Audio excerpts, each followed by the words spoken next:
Hello, what's up? Hello, hello, Oh, we're live. Hello, everybody, and welcome. This is the Apostate Prophet. Sorry, didn't see you there.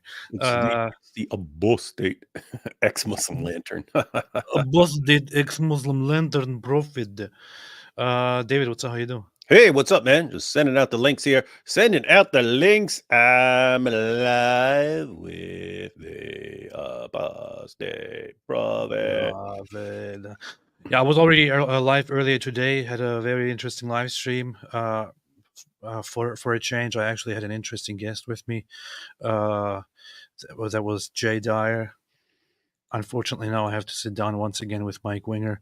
But we decided to go through some of the responses that people give in response to How'd that go?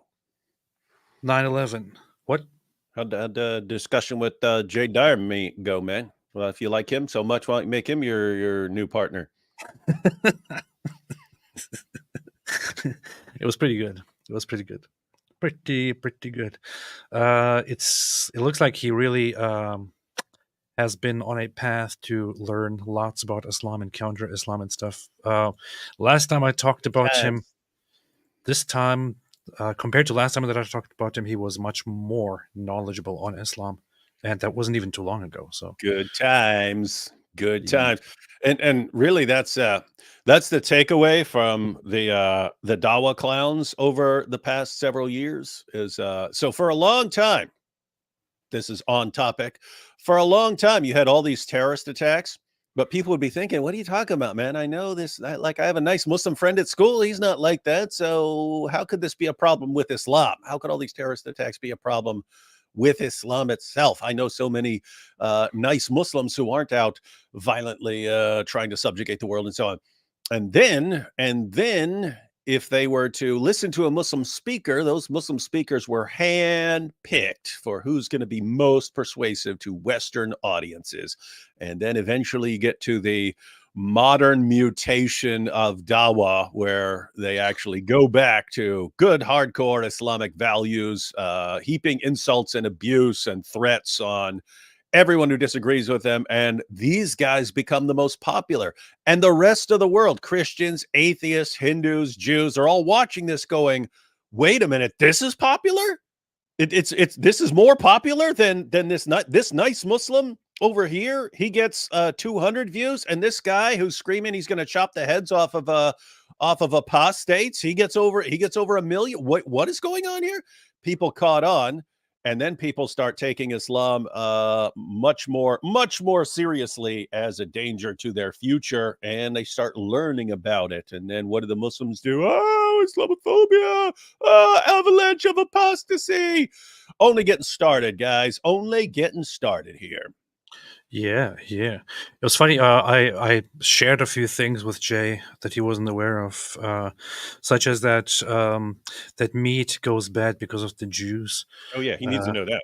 He found, And he found that hilarious. And AP, the main reason the Israel collapsed in the ancient world was that Jewish women started wearing wigs. Yes, or at least hair extensions. Muhammad said it. Guys, if you want the references, check out my video on when I chopped off my hair for to expose Muhammad for a good cause. That's in there. Muhammad said that. That's why Allah turned against Israel. The women were wearing wigs. He said that's what they do. That's what they do. If they just banged a bunch of kids and slaughtered everyone, it'd have been fine. But wigs, Allah draws the line there. That's what they do. What they do. Yeah, I mentioned the whole hadith about meat going bad because of the Jews thing to him, and then he asked a very brilliant question, which was, so wait a minute, had the little mustache man won, would meat then be immortal and would it never go bad? Good question. Yeah. See, one, you need to make like a short out of that, or just make a separate video out of that and steal his point and then you making it in a short video, raising that question, and titling it something like "If Little Mustache Man Had Won." This would happen to meat if Hitler won. Uh, And then you'll have all the Hitler fanboys going, "You see, he was just fighting for meat not to go bad. That's what he was really after." yeah, that's why. Now we have to always quickly eat the meat before it goes bad. This is why Hitler was based. Anyway, so yes, today we want to talk about 9/11. Let's stop with the jokes for a second. This is a very serious conversation. Very serious stuff. Um, at least to some people, it's kind of it's apparently very very sensitive topic. I wasn't aware of this until I landed in New York at the airport with David on our way back from Israel. Um, we landed in New York and briefly went outside to see what we're gonna do. To take a little thing, shuttle to a hotel. And as we were standing outside, this was my first time in New York. I said to David, "Oh, hey, this is a good opportunity. I want to go see see the Twin Towers." And David then looked at me and said something along the lines of, "You better be careful. Somebody's going to beat you up or something." Yep. Uh, Yeah, you find out, because I found that out about Germany, right? That they don't joke about certain things, mhm. right? I told you that before. I was in German class and I was saying, so I was running my mouth about something, and I started going, Deutschland, Deutschland, Uber. Oh, this my professor goes, we don't Germans don't joke about that stuff. And I was like, Yeah, oh, okay, that's good to know. yeah, yeah. You're not supposed to joke about that in Germany. That's not what they do. But yeah, so And little side note, it was an interesting contrast because, as you pointed out, we were just getting back from Israel, and you had Rebecca over there joking about the Holocaust Museum and stuff. It was like, wait, you guys, this makes no sense. You guys joke about it. It was so weird, wasn't it? that was really I mean, I was aware that Jews have an interesting sense of humor in the past, A dark sense of humor. but I didn't really get to experience it until I was there, and we interacted with different people, including Rebecca, who who really didn't who really had a very interesting sense of humor, joking about herself, joking about Jews, joking about death, joking about the Holocaust, and so on. It's pretty. I guess it's a good way to, or it's an interesting coping way to deal with suffering, to joke about it, as dark as it may be. I mean, And seriously, it's probably like the healthiest and the best for you psychologically. Like, you deal with it, you mourn, and then do something else. Sing. They love to sing, and eventually, hopefully, you get to the point where you can joke about it. but the thing is, It's like it's taking away its power over you. You know what I mean? yeah. I've always thought that I have a very dark sense of humor, Yeah. and sometimes people find it very, very inappropriate. Yeah, pretty easy. However, when I went to Israel and interacted with Rebecca and others, I thought, "Whoa, man! Like These I, guys out of control. uh, out of control, indeed." So, David, I want to talk about 9/11, and of course, I want to take this opportunity to be as narcissistic as possible and make it all about us and how we feel about it and where we were during 9/11. What we do. That's what we do.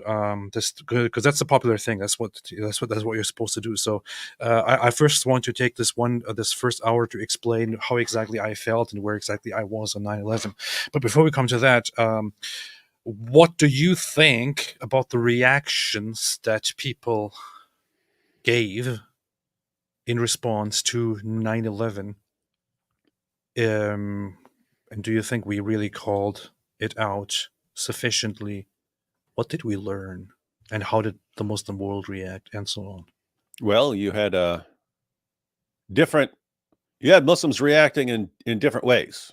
And to be clear, there were lots of Muslims who do not like terrorist attacks and so on. They're not about that.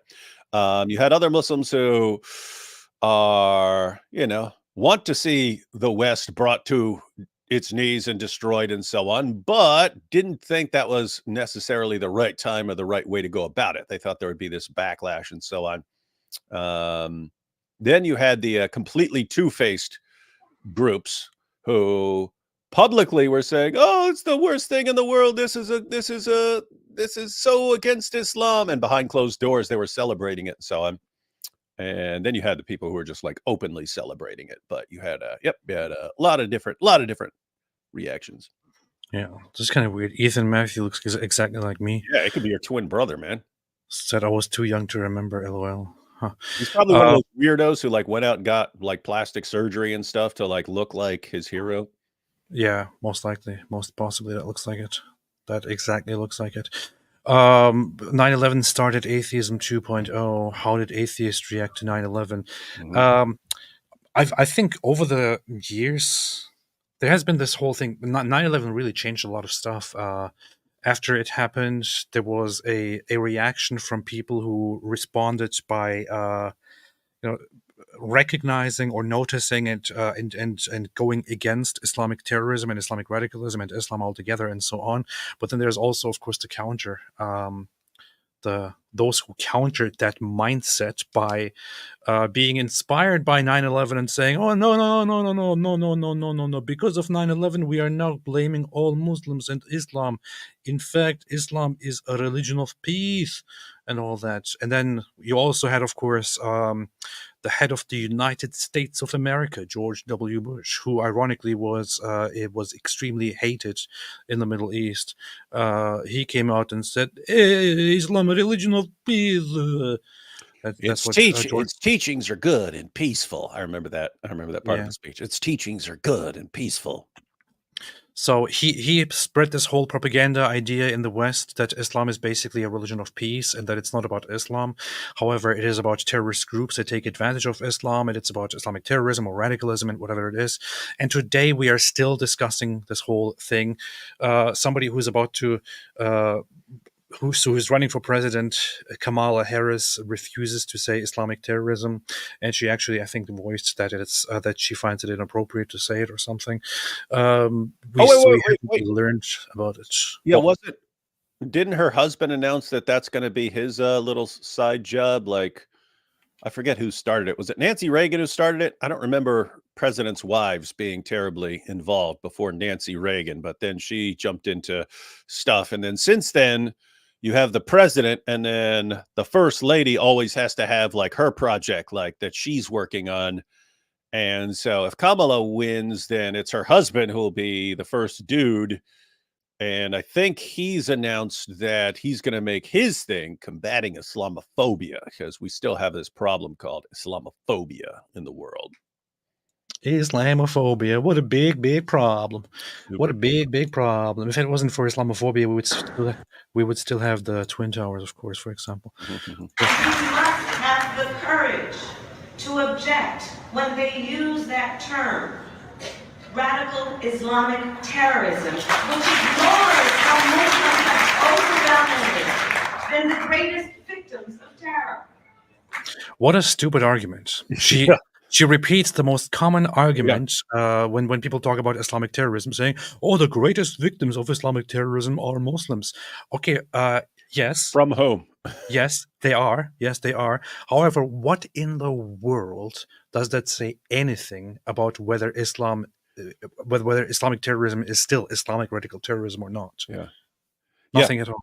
Yeah, nothing. And it's because it's a problem in Islam. It's Surah 9, verse 73. Muhammad said that he had been commanded not only to wage jihad against unbelievers, but also against hypocrites, people who are not following Islam properly. Abu Bakr fought the apostate wars. It wasn't just against people who renounced Islam. It was also people that he didn't think were following Islam correctly.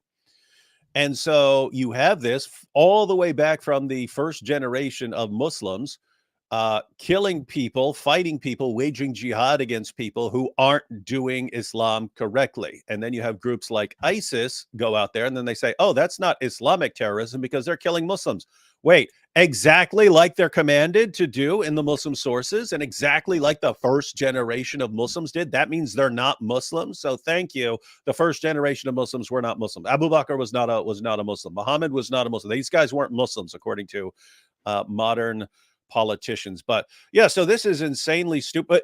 You pointed out something important that she just repeats like the most common thing. Mm-hmm. That seems like what she does. She'll talk to a group and like, what is the most popular claim that appeals to this group? Let me say that. Exactly. And that works. That works. That's what they do. And Did you so, see? I have to say, following this reasoning, yes, yes, Muslims are some primary victims of Islamic terror, Muslims themselves. And what does that mean? It means when we are exposing jihad, when D. Wood and the Apostate Prophet are exposing the teachings of Muhammad, exposing them as false and ridiculous, exposing jihad terror, when we're doing these things, we are actually protecting Muslims. So don't call us Islamophobes, just thank us. Yes, that's a good point. That's a good point. It's a very good Simple logic. We're protecting Muslims.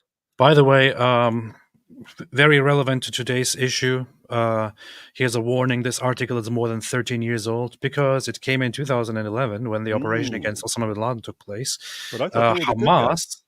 Hamas. I thought Hamas was the good guys now. The leader Ismail Haniyeh from Hamas, in response to the killing of Osama bin Laden, who took responsibility for 9/11, said that he condemns the killing of Osama bin Laden, and that Osama bin Laden was a Arab holy warrior, and that this is merely an example of American imperialism and all that. That's basically what he said. He praised. He sees this as a continuation of the American policy based on oppression and the shedding of Muslim and Arab blood. We condemn the assassination and the killing of an Arab holy warrior. We ask God to offer him mercy with the true believers and martyrs. Which is it is a demonstration of how the perpetrators of September 11 and October 7 are of the same mindset, of similar mindsets. These guys certainly admired Osama bin Laden, who took responsibility for 9/11. And yes, there are some people will say, "Oh no, you're just falling for the standard narrative. There's no proof. It was actually the lizard people who did 9/11. Why don't you admit it? Do you normie? Did you watch this documentary on YouTube that is totally blurry?" No, he admitted it, and this guy praises him. So, hey, yeah. Imagine a Muslim terrorist leader telling the world that it's really bad and mean to go around killing Muslim terrorist leaders. This guy just better hope that no one gets the idea with him to take him out. Yeah. Oh, wait a minute. Oh, wait, same thing happened to him? Yes. Poor guy. Yes. They killed him too. They killed him. Unfortunately, they killed this super Arab holy warrior as well. Well, I'm glad that they're both dead, so that's a good thing. And we must also have the courage to reject that term illegal alien. I have seen some of the worst of criminal behavior. I have seen the worst of crime. An undocumented immigrant is not a criminal. What is this? Is the great reasoning on Kamala Harris's part? Yeah, this is weird. I mean, I don't have a problem with I don't have a problem with immigrants and so on, as if they're not here to terrorize me or something like that. But if you cross the border illegally, it's pretty. She's saying you haven't done it. She's saying you haven't done anything. You haven't committed any crime. What do you? Yes, it is. It is a crime to cross a border illegally. Hence the illegally part. Yeah. Well, we have to wait until they stab somebody. So, or something else.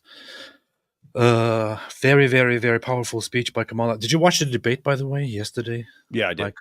By Kamala Yep. and Trump. Oh. What did you think of it? Do you wanna review that sometime tomorrow or on Friday or something? I'll be leaving on Friday, That's pretty heading bad. to El Paso on Friday. We could do something tomorrow on some channel. So we could probably do that I'm tomorrow on not. YouTube.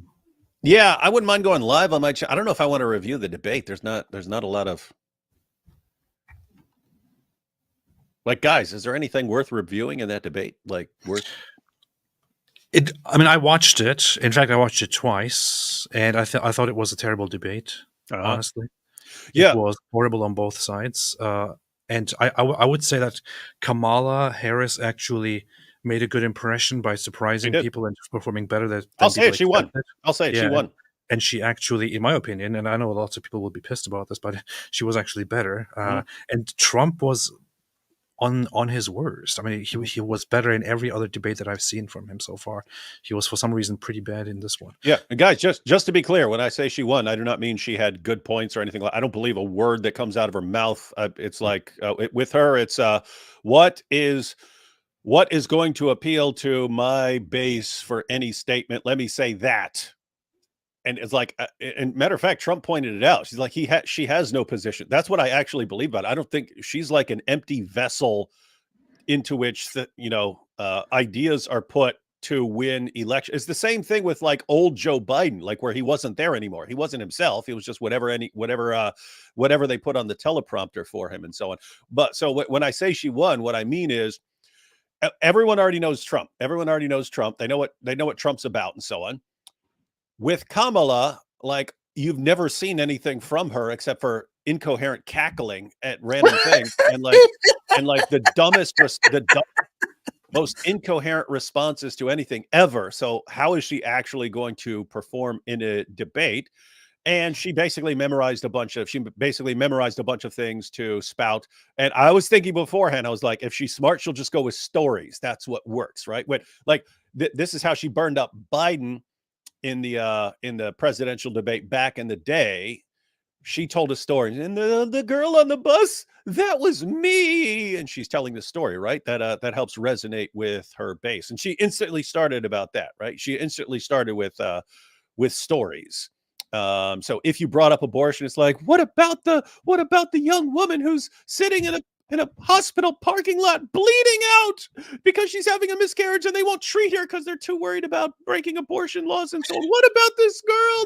I've talked to these girls around the country. It's all I do. I go around talking to all these. It's like the whole thing was just her trying to anyone's appeal to emotions. Word she says, but she was trying to appeal to emotions. So I felt like I was being forcibly, I was being molested by her insistent appeal to emotions, and it was just ridiculous. Yeah. So the idea is everyone already knew Trump. Everyone already knew Trump's thoughts. So the main question was, can she make a strong appeal to her base? And again, not believing a word. We need someone who's going to unite people. And like every politician comes along and says that. No one ever does it.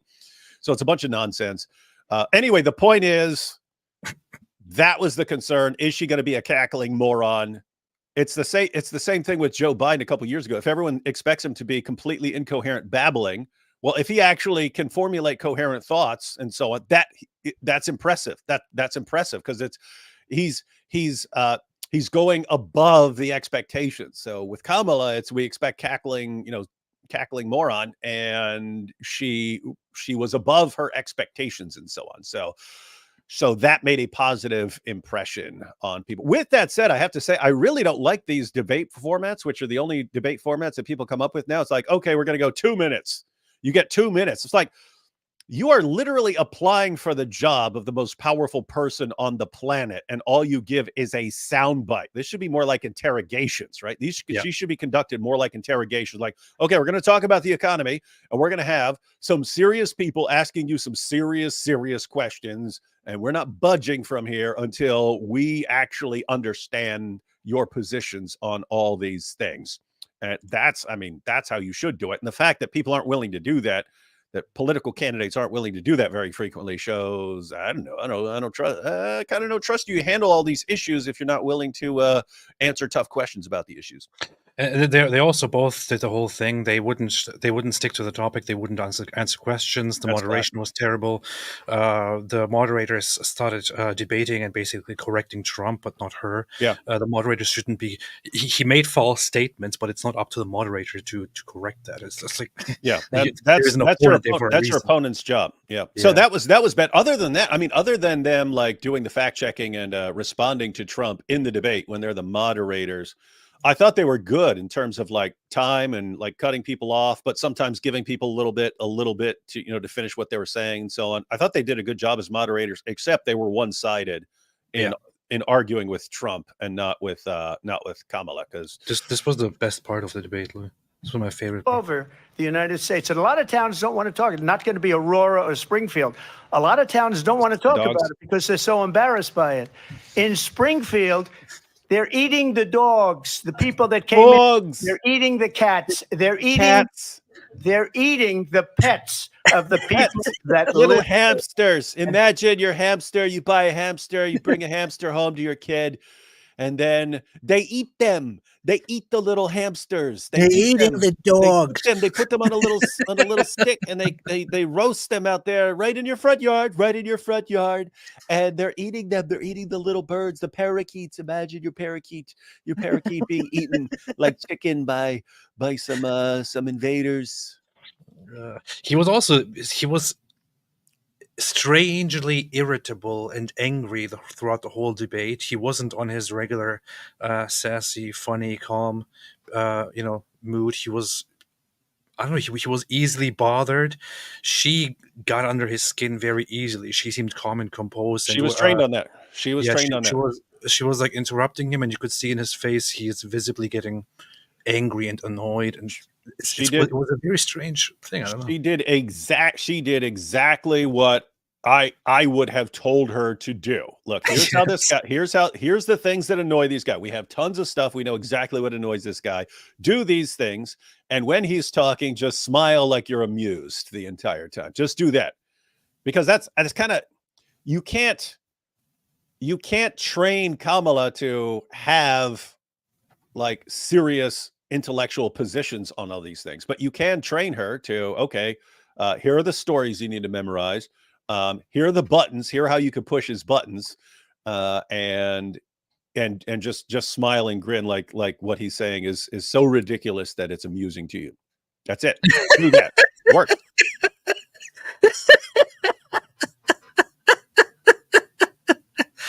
Anyway, let's have a look at this here. These were news reports on 9/11. I thought we were going to see some dogs being eaten. As the planes flew into the buildings. I was going to say something about that, but never. I'll come back. As 9/11 happened, as the planes flew into buildings, Palestinian Arabs in East Jerusalem were celebrating.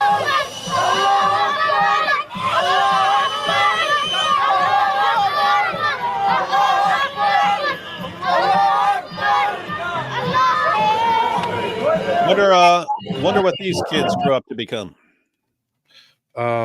Engineers, probably, I would say. Yeah. Like making bombs at home.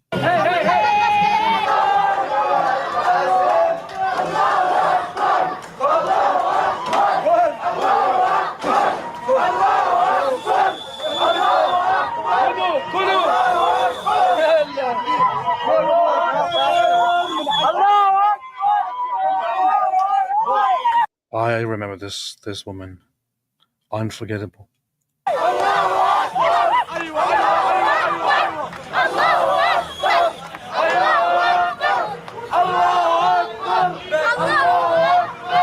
Bass.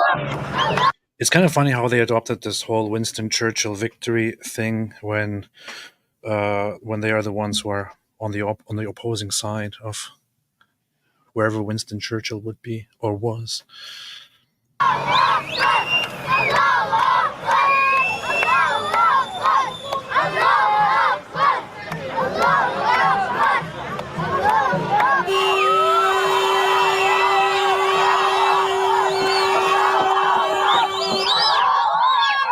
let's get a little bit closer to what's happening here and what is actually in the minds and the mood that is in the air here in this environment, and what the parents tell the children and so on.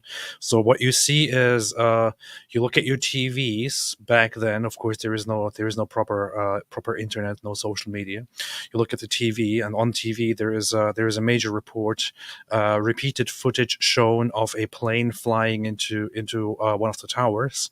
And while the TVs are live reporting, another one is right there on the news, flying into the building. You can see it right there on your tiny TV back then. And as you see this, the general attitude and the general response and the mood here is that the adults and the younger ones are happy. They are rejoicing. And they think, yes, finally, they're getting what they deserve. They're getting what they deserve. Yeah, so many people are dying. I think there are over 1,000 dead now. I think maybe 2,000. I don't know, even more dying. And then any updates of a possible estimate of how many people have died so far would then be announced, and people would feel ecstatic and happy and joyous, relieved about that. They would see any deaths as revenge, as justice. Whoever at that point, they don't even care who did it. At that point, they don't even care who did it. It doesn't matter who did it. What happens is that the disbelievers are dying, and the Americans are dying, and the Jews are dying. Of course, an attack on this is very funny. An attack on the Twin Towers was directly throughout the Muslim world considered an attack on Jews and Americans, not just on Americans, but on Jews and Americans.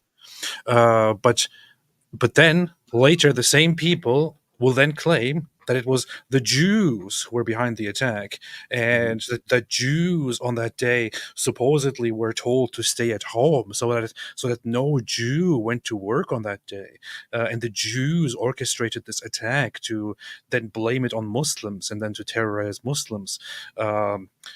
It's all just such a stupid mix, such a stupid collection of idiotic thoughts brought together that, if you put them all on a table and try to put them together, make no sense at all. But it's just the giant the slime that is collected and that infects and infests these sick minds. That's where all these thoughts come from. But here on the street, here these adults will of course immediately know what these kids are doing. These kids are told that this is a great occasion.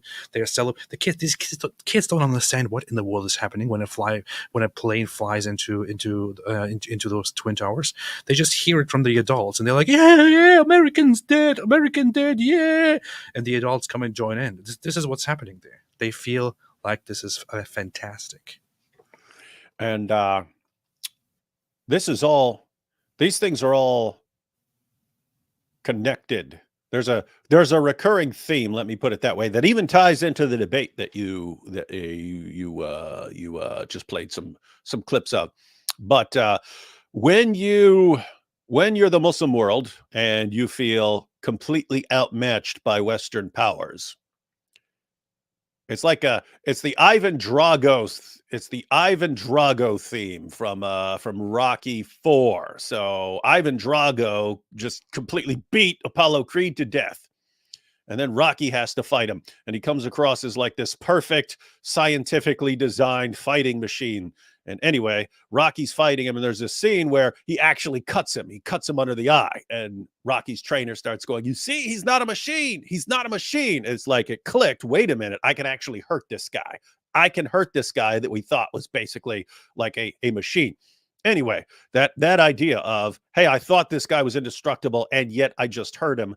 That's what happened with 9/11. You've got the United States, the most powerful nation that has ever existed, and we actually managed to hurt them right in the middle of right there in New York City, their economic center. We actually managed to hurt them when we seemed we seemed almost powerless by comparison, and yet we found a way to hurt them. That was the exact same thing with the October 7th attacks. We're completely outmatched when it comes to Israel, and yet we found a way to hurt them. In other words, we sense weakness now. There's a weakness now. This is encouraging. This is encouraging. We're really happy because we have found that even though we're completely outmatched, we can actually hurt these guys. They're not as indestructible and invincible as we thought. With that, tying it into the debate, that's something that Trump was pointing out about, and it's something I saw as soon as it was happening. When the U.S. withdrew from Afghanistan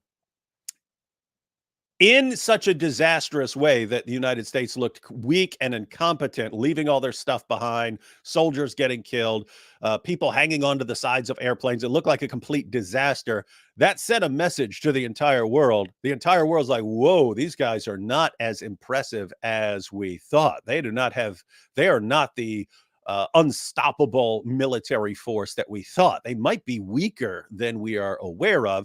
That's why in the debate, Trump brought it up. He should have brought this. He brought it up. He brought it up effectively. But I would have brought this up over and over again.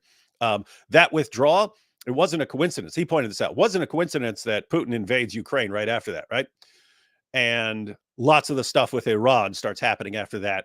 It's for many, many decades, a lot of groups in the world that want to go around invading other places are not doing it because they're scared of the United States. The United States is going to come and intervene and blow some people up. So they're just waiting. And what are they waiting for? They're waiting until the United States seems a bit weaker and more incompetent. And all of a sudden they all saw it. They all saw it. So then it's like a signal. It's a signal to the entire world.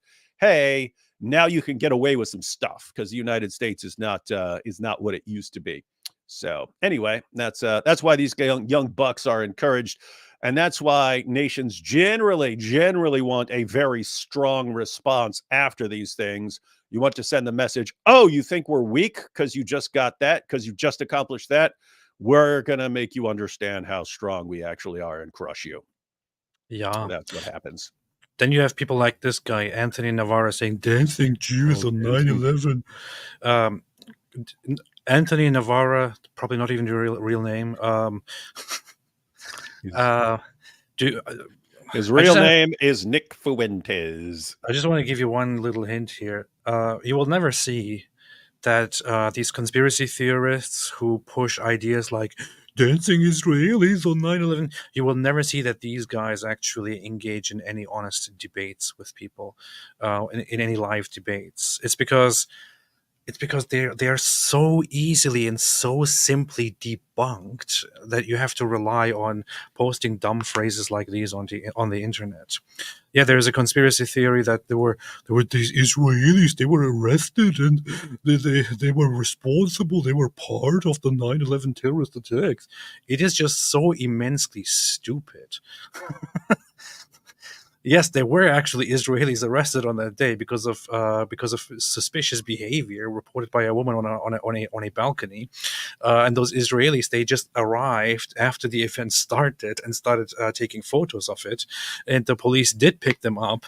What they did find, however, is that these guys were in the U.S. working with expired passports, that they arrived on the scene after the first plane hit, and that they had no foreknowledge of the issue, and immediately on the first day as they were arrested, there was any link to 9/11 was ruled out, and they were then, however, still held and interrogated based on whether they may be connected to any other activities in America or not.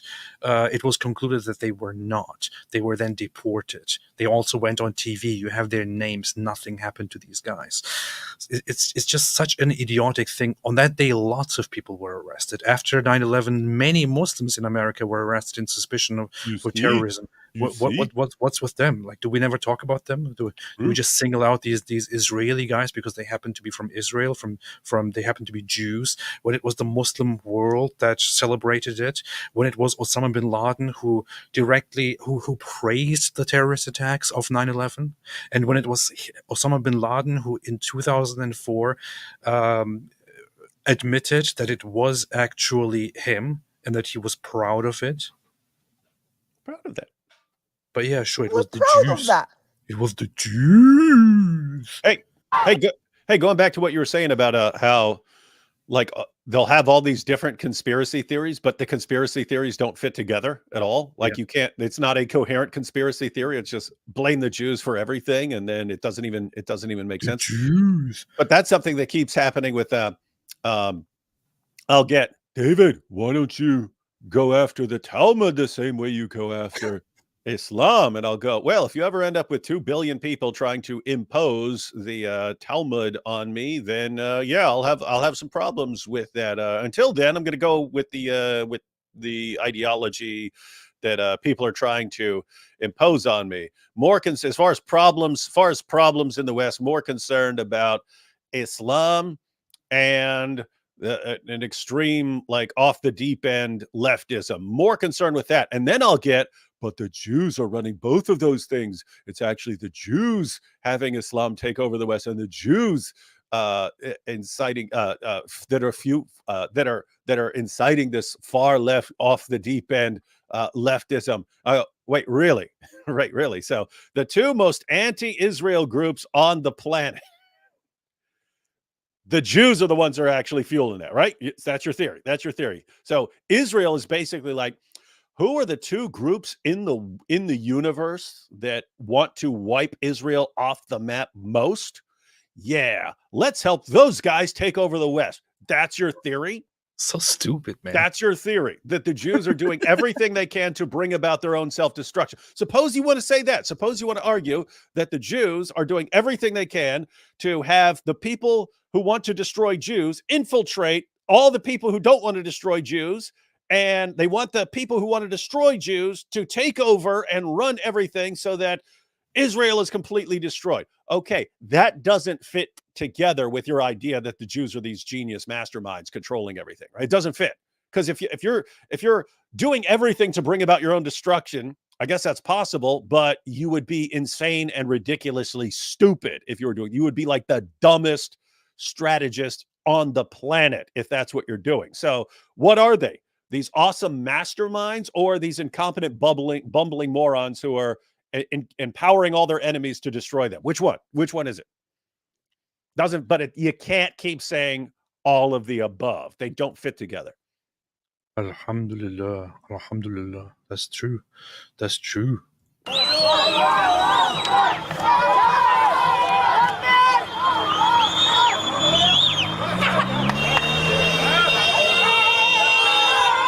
by the way. Yes. By the way, I heard. I did too. I've heard from people who lived in Dearborn that Dearborn was like this. That there were well, let me clear. There were places in Dearborn that were like this, and they said that it was on the local news. It was on the local news that people were celebrating in cafes and so on the 9/11 attacks right after it happened, and that very shortly after that, everything got scrubbed. You could not find records of it. You could not find records of those news broadcasts anywhere. That's funny. Interesting stuff. So it all got scrubbed somehow. But here you have footage that was initially, this is not the one where he admits it, but he initially praising, this is Osama bin Laden, who presumably came about as a result of a goat copulating with his mother. And what if a goat was the mom? You need to be more realistic.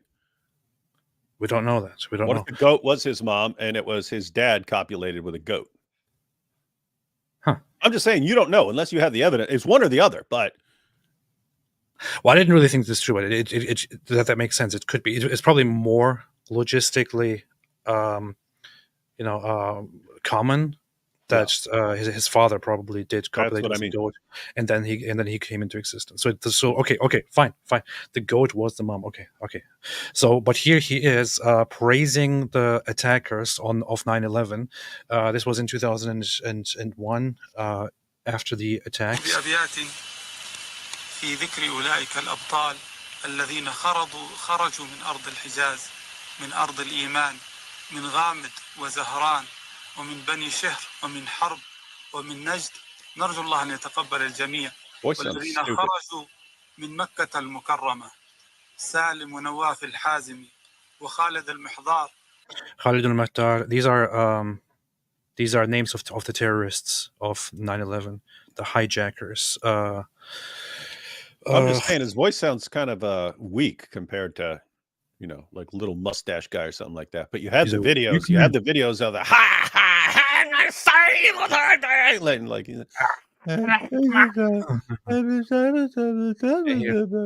Here, for example,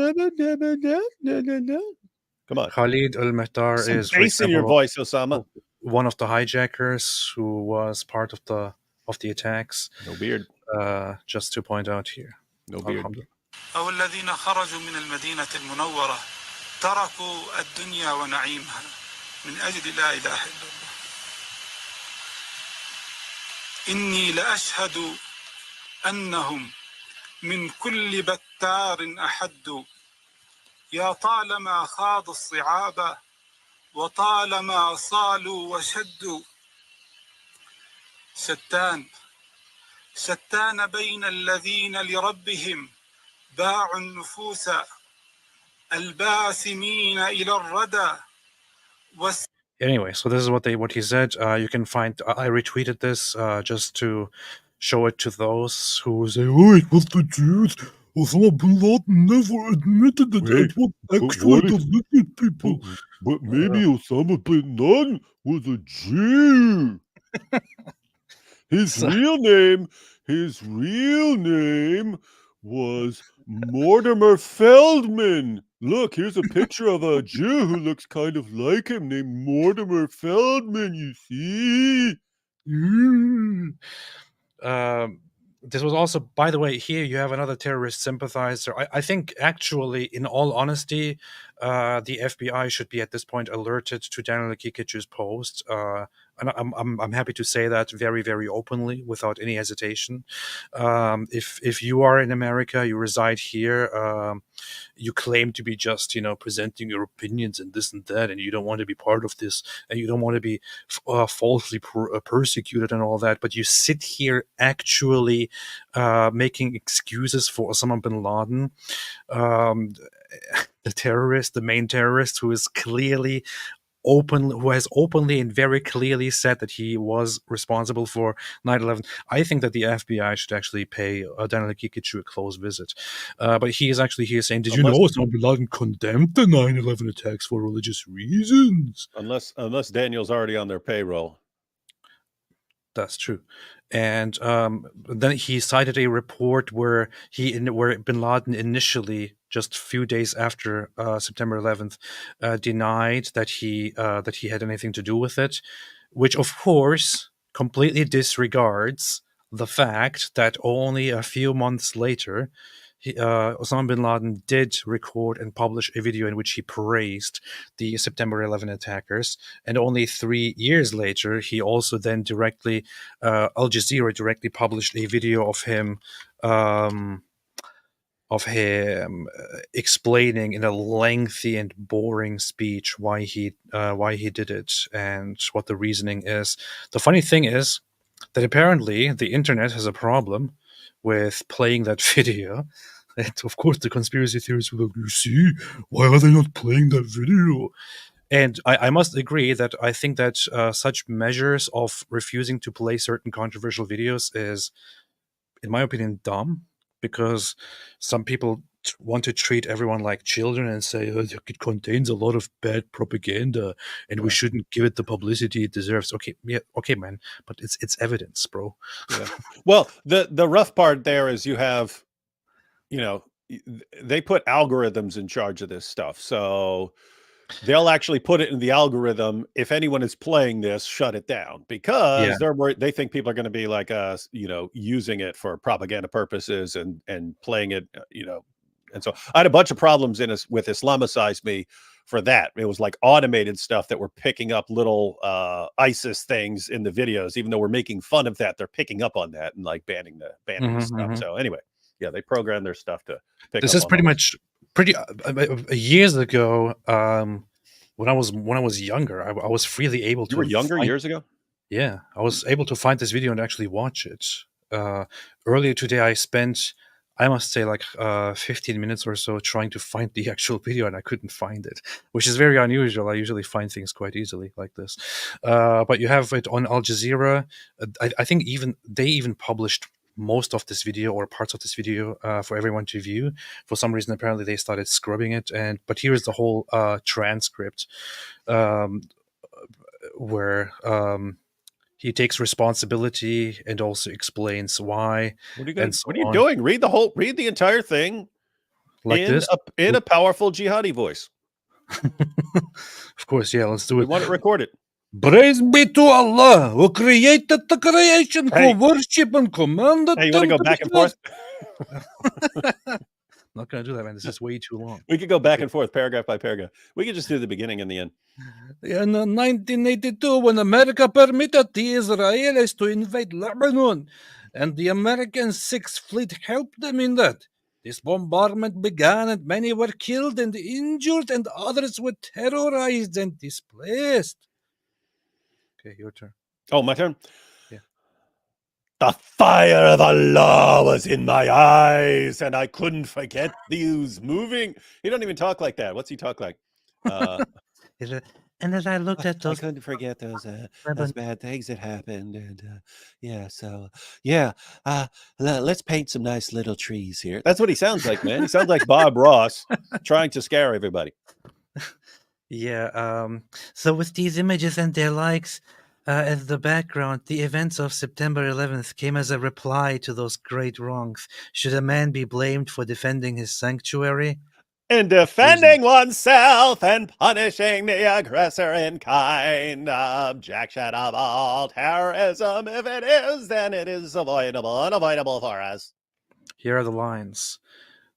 Should a man be blamed for defending his sanctuary? We did this in response to American and Western atrocities in Israel. This is the message which I sought to communicate to you in word and deed repeatedly for years before September 11th. Daniel, you're finished. You're finished already. Look at me. Look at me. You know you're done. If you were to avoid these reasons, you will have taken the correct path that will lead to America to the security that it was in before September 11th. This concerned the causes of the war. Anyway, so there is plenty of there is a whole video together with the transcript, which directly Al Jazeera, not CNN or Fox News or whatever it is, Al Jazeera published, and it's all quite known. And he got his good and well-deserved end in the end. And here you have people's... I actually saw a video earlier today, which my dear friend, what's his name again? My dear friend, Egyptian Atheist, posted earlier to point out how many Muslims around the world have this dual thing, like this attitude which they show when they speak English as opposed to when they speak Arabic, for example. He posted this: Muslims in English, the Mossad did 9/11, Muslims in Arabic, and then he shows the video. And I earlier asked him for the link to this actual video. He sent it to me. Here it is. This is a video about Mohammed Atta, who is one of the primary main hijackers on September 11th. In English, as said, you will hear people say, "Oh, Mossad is Israel. The Jews did it. The Jews did this. That's their fault." But then here, when you go into the comment section of people like these, among the people are those who sell themselves seeking God's pleasure. May Allah accept him as martyrs. By the way, I mean, you have multiple Quran verses like that, but Surah 9, verse 111, the verse of the barter. Yeah. Allah has purchased for you the garden, and therefore this is what you do in exchange. That's what they do. So you're selling yourself to martyrdom for that. Prostitute. Urinating up the wall. Yep. That's what they do. So those who prostitute themselves for Allah will get a good price and get a bunch of prostitutes in heaven. Those who are trafficked by Allah.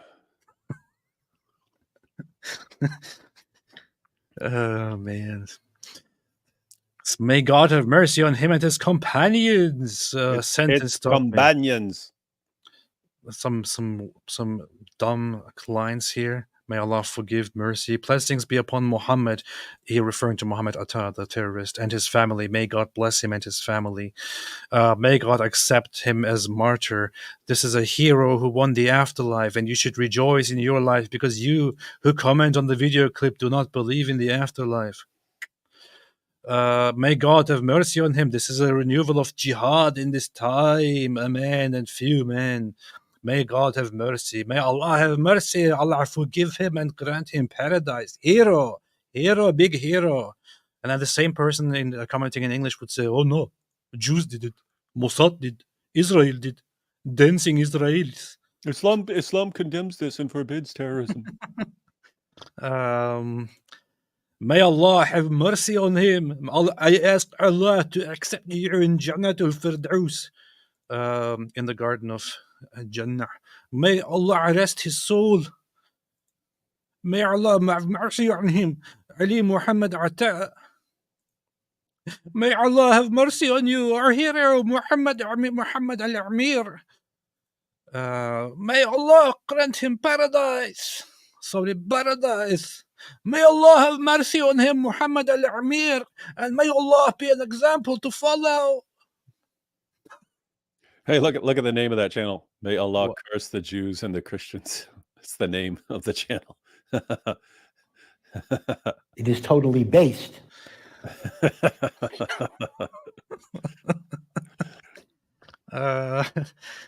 Praise be to Allah. May Allah have mercy on Muhammad Atta, the heroic mujahid. Oh Allah, forgive him, have mercy on him, and place him in your spacious paradise, Lord of the world. Guys, I just want to be clear. These guys are these are the peaceful civilians we hear so much about. That, you know, they're not actually combatants. These guys aren't actually going out there and fighting. They have regular jobs and so on, and they're working. And terrorists will hide among them. And if you go after the terrorists, then some of these guys get killed in the process. And then you find out, oh my goodness, look, they're targeting civilians here. May Allah have mercy on him. When there were Zionist men fighting jihad, may Allah have mercy on him and accept them as martyrs. Oh Allah, have mercy on him and forgive him and make his grave a garden of paradise and do not make it a pit of hell. Mujahid is a hero. May Allah have mercy on him, O Lord, and increase people like him. May Allah, peace be upon you always. For I saw the generous and free person has no age. May Allah accept it and reward the nation with goodness. I wish I were with them, so I could win a great victory. I have a suggestion, user DF5SR9EZ1U. You should do that more often, like just make a video. I have a suggestion for you at user -DF5SR9EZ1U. Yeah, but I just decided in the middle of it to not pronounce my suggestion because it's not good. May Allah have mercy on you, heroic Prince Muhammad Atta. It made the Americans taste a fraction of what it made the Muslims taste. Yeah. May Allah have mercy on him. 4 young children from my family have grown up orphaned because of this heinous act. Their father was the sole breadwinner. Didn't they realize that there was a high probability there would be Muslims in the building? The question is there a fatwa that permits a Muslim to kill a Muslim? Well, this is the only human comment I've seen so far here. This guy's actually saying, probably because his own family members actually died, saying, what the hell is this? What was the Muslim doing in the warrior's den? Is the response by another guy.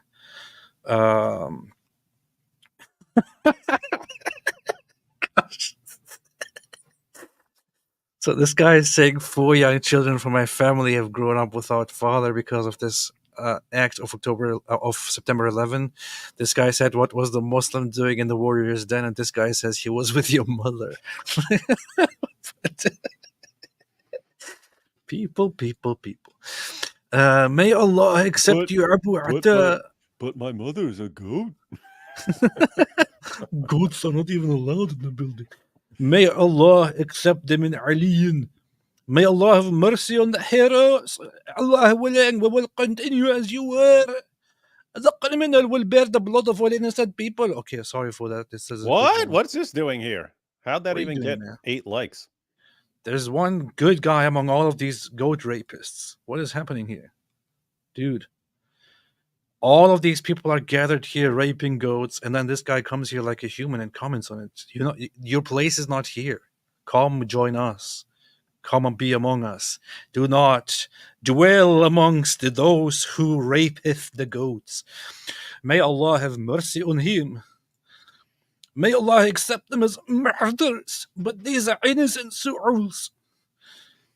Anyway, he contributed to the killing of 3,000 civilians, including innocent people and possibly children and the elderly who had no business or support in America's dirty and unjust policy. So how is he considered a mujahid? Hey, dude. There is no power, no strength except with Allah. The comments are scary. Sorry, go ahead. I'm wondering why no one brings that up as a response to the war between Israel and Gaza. To be clear, I think you should do everything you can to minimize civilian casualties and so on. But the reasoning of Muslims is entirely correct from an Islamic perspective, in that when you complain about killing innocent civilians, those are not innocent civilians. One, you got tons of like kuffar and so on. So unbelievers are not innocent in Islam.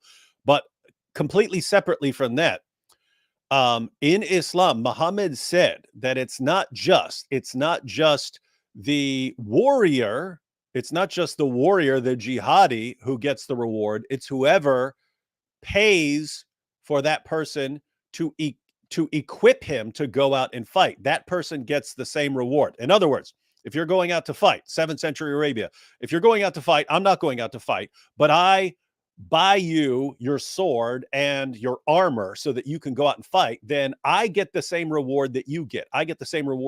So in Islam, there's this concept that it's not just the combatant who does the combating. It's all the people who made it possible for that combatant to go and do what he did. They get the exact same reward. So they use this reasoning and saying, hey, those people in those towers, those are not innocent civilians. Those are taxpayers. Those taxpayers fund the U.S. government, which then bombs Muslims. So they fund the U.S. soldiers. They fund the U.S. military. They all get the equal reward. What is the penalty for making mischief? Surah 5, verse 33. What's the penalty for making mischief in a Muslim land? Death. Who's making mischief in Muslim lands? The U.S. military, Israel, places like that.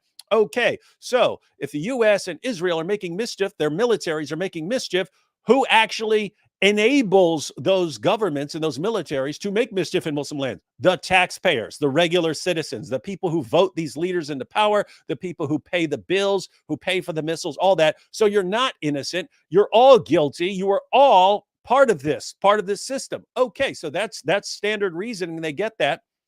Why doesn't anyone put that back on the population of Gaza and say, hey, according to your own prophet,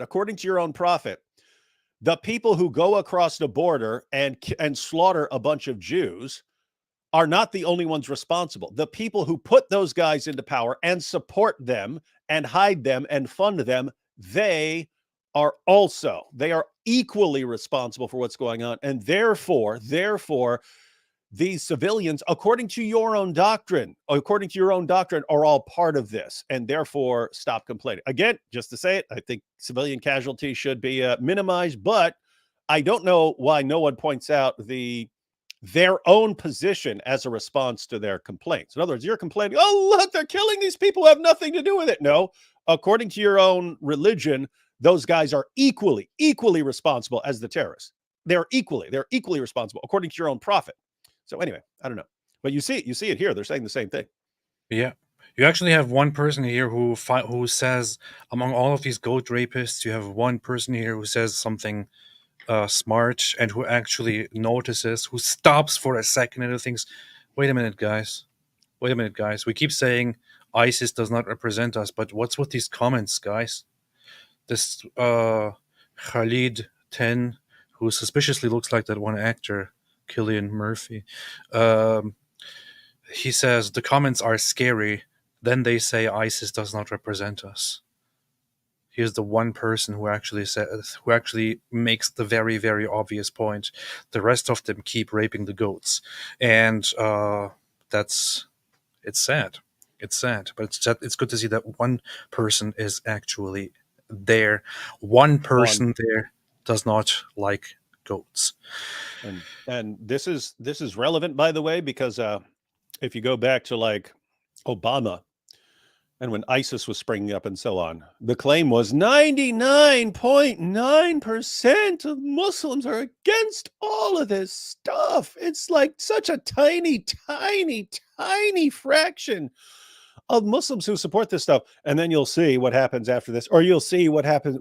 You saw it multiple times over, like after Salman Rushdie was stabbed a bunch of times. You saw the reactions. It would be like 400 people praising the attacker, and then one guy going, "Wait a minute, I thought we weren't supposed to support terrorism." It's like, I'm not sure about that 99.9% peaceful nonsense you guys keep spouting. That is very, very, very, very much true. Karen Fisher here made a super chat of $100 and said, "We remember the 2,977." Thank you so much, Karen. Somebody asked earlier, can somebody explain Karen Fisher's comment? Yes, this is the number of people who died on September 11, 2,977, which excludes the 19 terrorists who died. So this is the number of people who died except for the terrorists. That's what it is. Thank you for that reminder, Karen Fisher. Appreciate it very, very, very, very much. Very much. Very, very much. Very much. When he's a 10 and the Amir al-Mu'mineen, but when he's a 10 and the Amir al-Mu'mineen, but he's got 10 terabytes full of National Geographic uncensored. Shut up. This is, by the way, a good reminder that when they confiscated Osama bin Laden's belongings, they found a huge load of, no pun intended, of I got to get off this channel, man.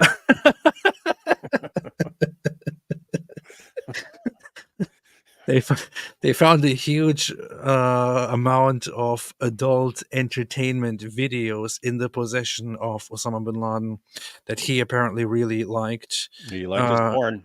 That he liked watching. I haven't looked into what kind of stuff he was watching. So I moved to Pakistan. You know what they're into. I don't know what kind of stuff he was watching. I suspect that it was probably mostly with different animals like goats and donkeys and whatever it is. Just like mom and dad. Yeah. But yeah, so the Islamic terrorist, the leader of Islam, the honorable, wonderful goat rider, had a huge collection of pornographic videos in his possession, with which he kept himself busy as he was hiding and waiting for America to come and finally kill him as he deserved. Alhamdulillah. Yeah, Muhammad eats cats and dogs. Fact check, true. They're eating the dogs. Muhammad, he was eating the dogs. He said, kill the dogs. He said, kill the dogs. We love dogs. Muhammad said, kill the dogs. And then he ate them. DC Isaac said, that's not a nice thing to say about Kim Kardashian. I don't know if you're joking or if that's... I heard that before. I hope you're joking. About the films in his possession. Ayatollah Khamenei, bread is the Mike Winger of the food pyramid. That's true. White bread. White Wonder Bread. Abu Baker al-Puff Daddy, rip all innocent victims, rest in peace, all innocent victims of 9/11 and NYPD FDNY. Indeed, indeed, indeed. And much respect to all the police and fire department and everyone who was there. They ran up into that building, both those buildings. Earlier, somebody asked and said, genuine question. And where was that? Where was that? I marked it somewhere. Said, genuine question. What did you actually feel, AP 20? Oh, here. Courage, what was 20 years ago AP feeling during 9/11? The thing is, I don't know, sometimes the mind is a little bit self-deceiving, and I want to believe that I wasn't, that I didn't have a terrible or a bad reaction to September 11th. But the only thing that I remember was that my mother called me and said, "Hey, look at this." And as soon as she saw the events of the planes flying into the building, she was telling me briefly what happened. And then as soon as she saw it, like, we don't even have any updates on what's going on, she started saying that this is probably America and the Jews engaging in an operation to blame it on Muslims, and then to basically punish the Muslims as an excuse. That's what my mother said to me as it was happening. As it was happening. And and I thought, I did think it was that sounded a little bit absurd. I thought to myself, how would you even know that? I always had this reaction to people making speculations. I did, however, have this attitude, which I adopted from my Muslim environment, of dismissing 9/11, sadness, and basically also deflecting. I'm pretty sure that I did respond to somebody by saying, "Well, what about Iraq? What about what happens to Muslim countries?" or something like that. When I was a teenager at that time, an early teenager. So actually, I was very, very young and stupid. Yeah, that's what you grow up with in the Muslim world. And nowadays, I'm an enemy of Islam. Alhamdulillah. That's what they do. Allah moves in mysterious ways. Yeah. Allah guides and misguides whom He wills. Alhamdulillah. Nick said, didn't they find Israeli Mossad passport after 9/11? Yeah, they probably found it somewhere in Israel. Yeah. Ayatollah Khamenei, you guys know any good spaghetti squash recipes? Yes. Dash said, CP had the best stream today, 1 Shia versus 4 Sunnis. Really? That Shia is super based. That is very... It is totally based. Apo Baker, Al Puff Daddy, rest in peace victims, 9/11/22/12. In Libya, Ambassador Chris Stevens, DSS Officer Sean Smith, Navy SEALs Glenn Doherty, and Tyrone Woods, no one held accountable. Space Cadet, AP moves into David's garage when we're in the process of that right now. Ayatollah Khamenei, a lot of people ask me, Ayatollah, how do you keep your obliques so sharp and have the prowess of 50 men? My answer is spaghetti squash. This is a good tip for everyone watching. My friend left Islam, said Cam, because he found out Muhammad called a black guy a raisin head. Thank you, David and AP. Came back to Christ. He's a semi-pro boxer. The funny thing is... well, the funny thing is he's got Andrew Tate there as his picture. The Jewish Andrew Tate.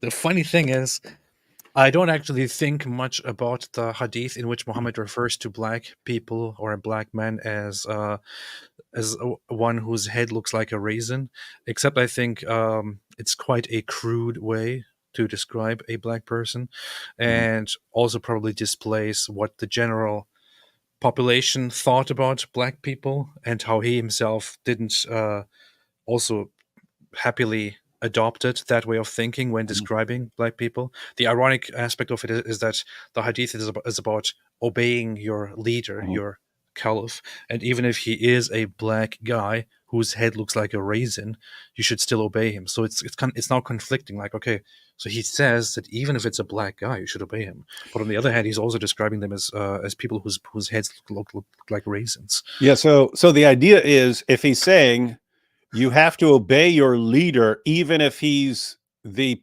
last person in the world you would ever want to obey, this generally shows, yes, in his community, like the worst possible thing you could be.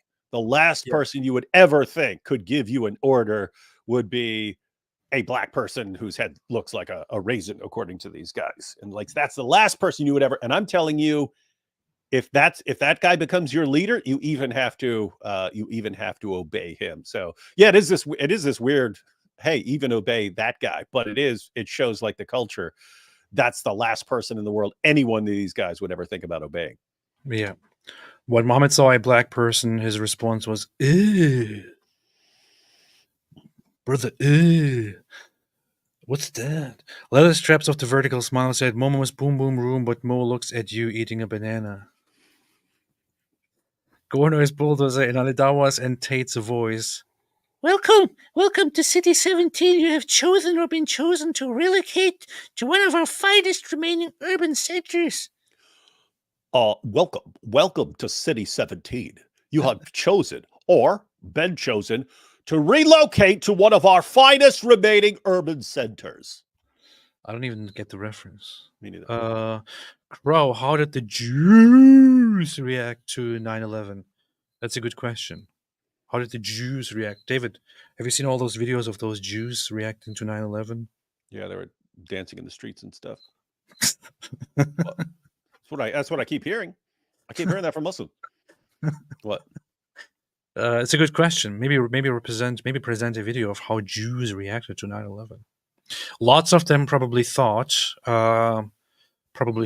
maybe this will lead to Americans and others understanding what we experience and what we go through all the time, which would be understandable. Unfortunately, they were wrong. It led to the opposite, actually. Yeah, exactly. Yeah, you're exactly right. Like, yeah, you would think, because that's what they went through, and that was the basis behind building the fences and everything. It was just terrorist attacks were regular, like buses, cafes. You had no concept of security. Anytime you're just walking around going about your life, you could get blown up. That's the goal of terrorism. Make it so that you never you never have a moment of real rest. So the idea is, hey, okay, now the terrorist attacks are happening in the U.S. Maybe they'll catch on to how messed up this stuff is. Wrong, because over here you had the power of Islamophobia, right? Yeah. Where anytime you criticized Islam, you were considered an Islamophobe.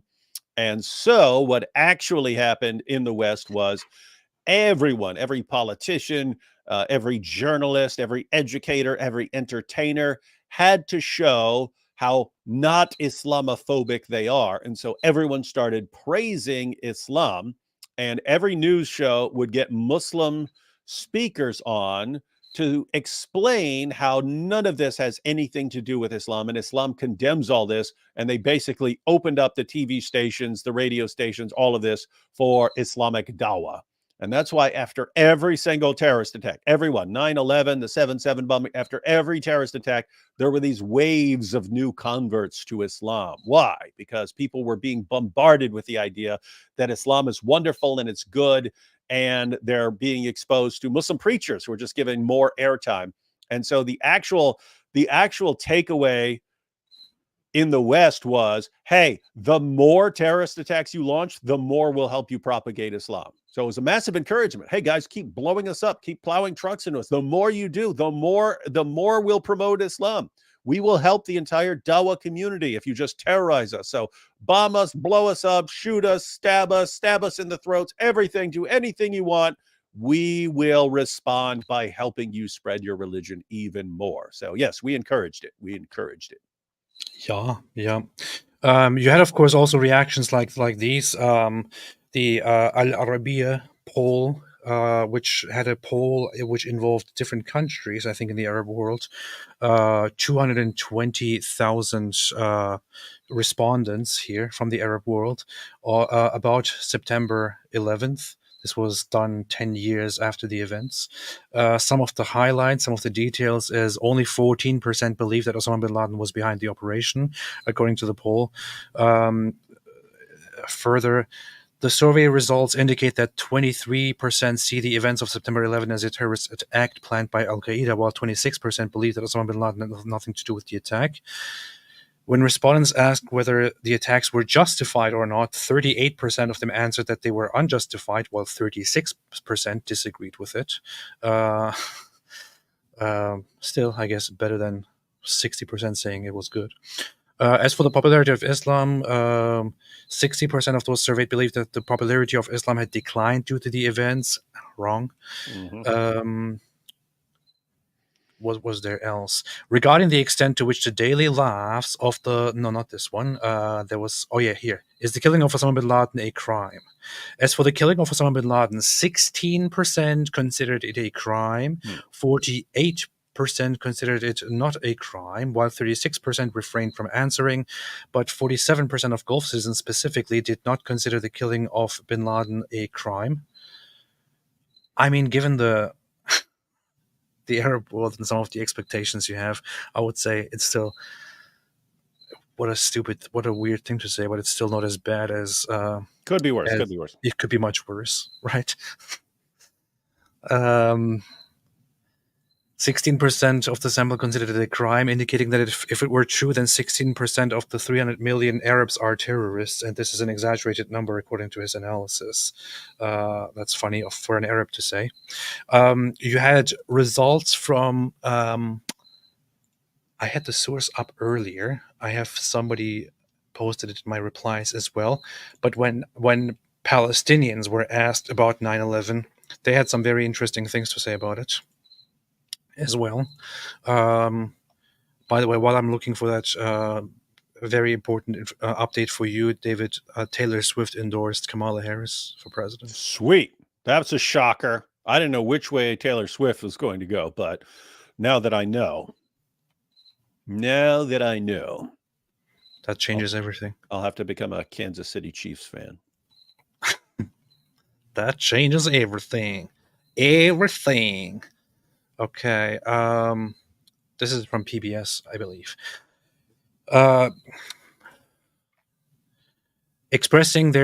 Percentage expressing their support to Al-Qaeda operations in 3 areas by region and party affiliation. It shows here, so regions, it's asked in the West Bank and in Gaza. When they ask about Al-Qaeda activities, 57% of Palestinians in the West Bank answered that they support Al-Qaeda activities in USA and Europe. 79% of Gazans said they support Al-Qaeda activities in USA and Europe. When it comes to Iraq, Al-Qaeda activities in Iraq, only 29% for West Bank and 39% for Gaza. When it comes to Jordan, only 13% and 11%. So the general idea is, what if they are attacking Europe and the US, then yeah, totally. We supported, man. We supported, bro. We supported, bro. I had the source earlier here, but it would be nice to have to find it, and might look for that later on. But this is funny. I think this is it. But the funny thing is that it's called FAFO polls, FAFO polls. Those are the best. I'm pretty sure that this is it. Pretty sure that this is it. Al-Qaeda. Qaeda. Okay, yeah. Qaeda perceived as a resistance movement. Or it's based on this. You said it's based. You just said it's based. There it is. Study conducted by Center for Strategic Studies, University of Jordan, February 2005, and so on. The 5 countries studied were Jordan, Syria, Egypt, Lebanon, and the occupied Palestinian territories. Yeah, so this is a research study directly within the region, where most Palestinian Arab respondents in 2005 showed support for Al-Qaeda terrorist activities in Europe and the USA. This is really, of course, the thing is, I would like to show something like this where the Palestinian Arabs express their support, most of them, for Islamic terrorism against Europe and America, including support for 9/11. And of course, I would use this to to give people the idea of how people in those Palestinian territories actually think, in expectations that this would change people's opinions further about Palestinians. However, the issue is that a lot of leftists will not change their minds because of this. Even if you have these leftist supporters of Hamas, even if you show them how many of these people support Islamic terrorism against Europeans and Americans, they will still not change their minds. They will still say, "Oh, look, it's okay. They deserve. It's okay.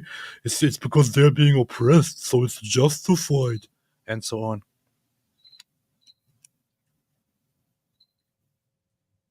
That's funny. I have a cricket in here. I can hear it. Yeah, it's pretty loud. Pretty loud. Anyway, so that's that. That's that. But innocent civilians and stuff. Don't forget. Let's read some more super chats here. How the Jews? Hey AP, Merry 9/11. I know you're a kafir now, but don't you miss exchanging toy planes and fasting like it's Ramadan every year, like back in the day? Yeah, it was kind of cool celebrating 9/11 back then when I was based. I'm just kidding, of course. Don't take this seriously. Inshallah. Leather Straps of the Vertical Smile said, if you could show PM Netanyahu on live TV one Quran or Hadith, what would you show him? I would show him Quran 930. By the way, rest in peace to all victims of 9/11. Thank you. I'd show him. The famous Hadith about the Jews, but I'm pretty sure he's familiar with that. That's pretty well known. He's probably less familiar with stuff that the Quran says. You know what my problem? What my problem is, and my impression with you've got multiple problems, dude. I do. That's true. This man has real problems.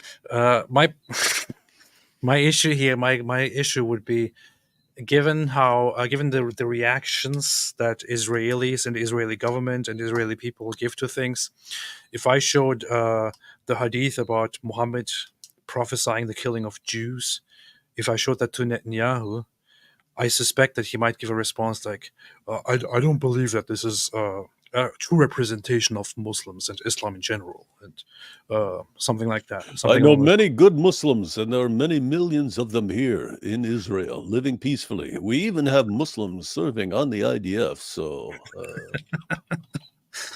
It's just amazing to me that my whole life I learned that the Jews are these evil monsters and we will fight them and all that, and then I go to Jews and they're like, "Oh no, Islam is not wonderful. Problem. Islam is great. It's the best thing ever."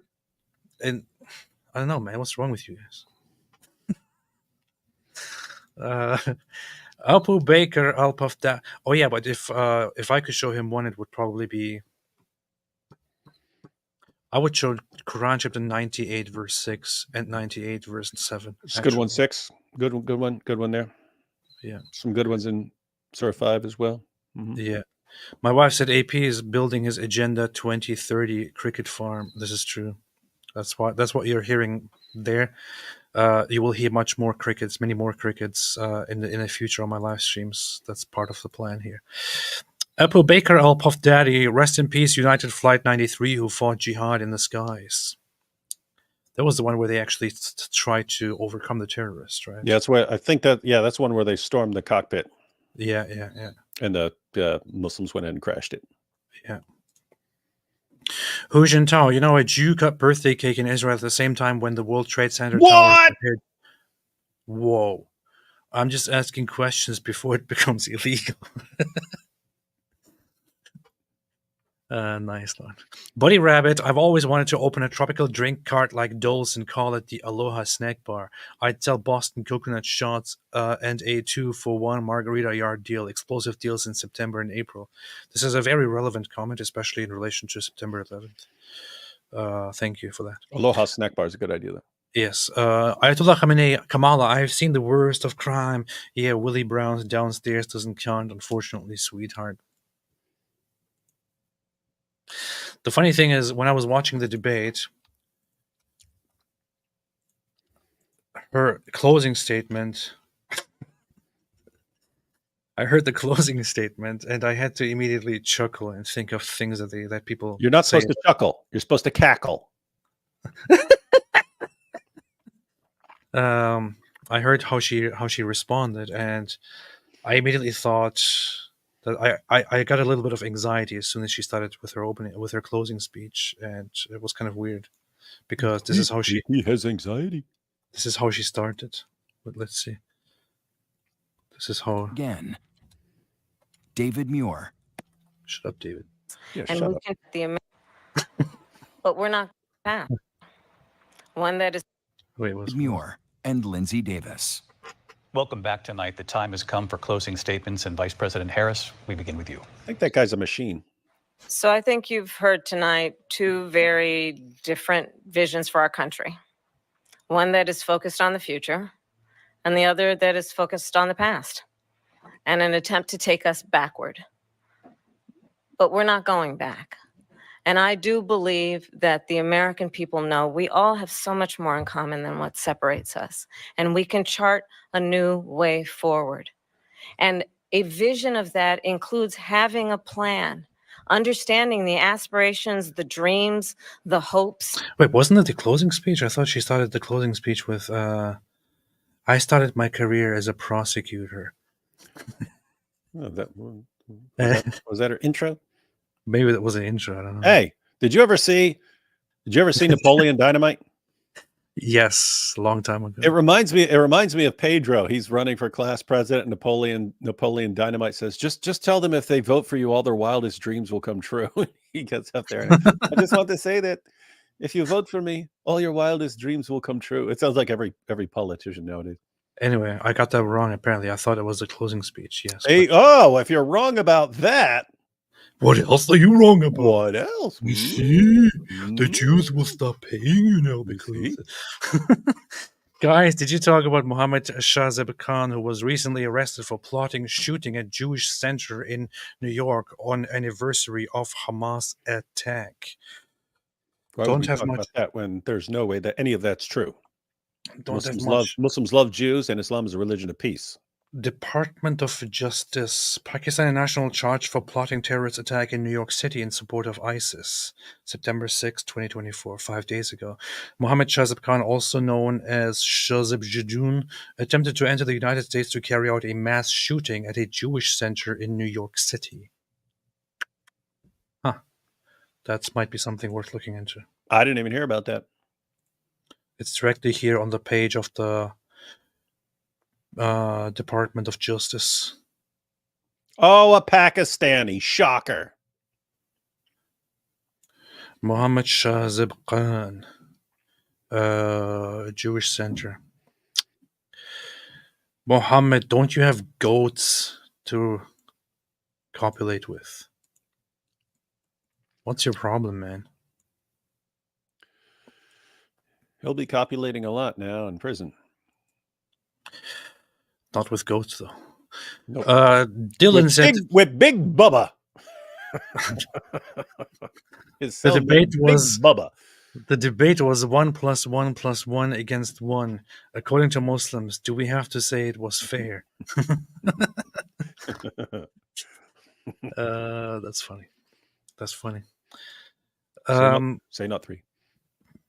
The funny thing is, when I was live earlier with Jay Dyer, he was... at the end, he was responding to Muslims who talk about the Trinity. Then he put up he took his whiteboard and wrote a few things on it, and then he said, "So here, 1 × 1 × 1 = 3." And then he was like, "Oh, wait a minute." Then he put it down and corrected it, but I thought it was a good moment for Muslims to clip and say, "You see." D. Boudreau, the first person to die in 9/11 revenge was an Arizona Sikh. Another was arrested at a train station. Americans could not even identify Muslims back then. True. Still happens, by the way. Yeah, and we were all warned that there was going to be this huge backlash of Muslims being killed in the streets, and we were told that every single time after every terrorist attack that there was going to be this huge backlash, and that's why we all need to show our support for Islam to avoid that bloodbath response. But instead, jihadis kept killing people, and we kept promoting Islam. It's a brilliant strategy. It's funny that when an Islamic terrorist attack happens, the initial response has been consistently for quite some time now. Oh, but please don't be Islamophobic. Please, not all Muslims. You remember Norm Macdonald? Yeah. That was funny. Yeah.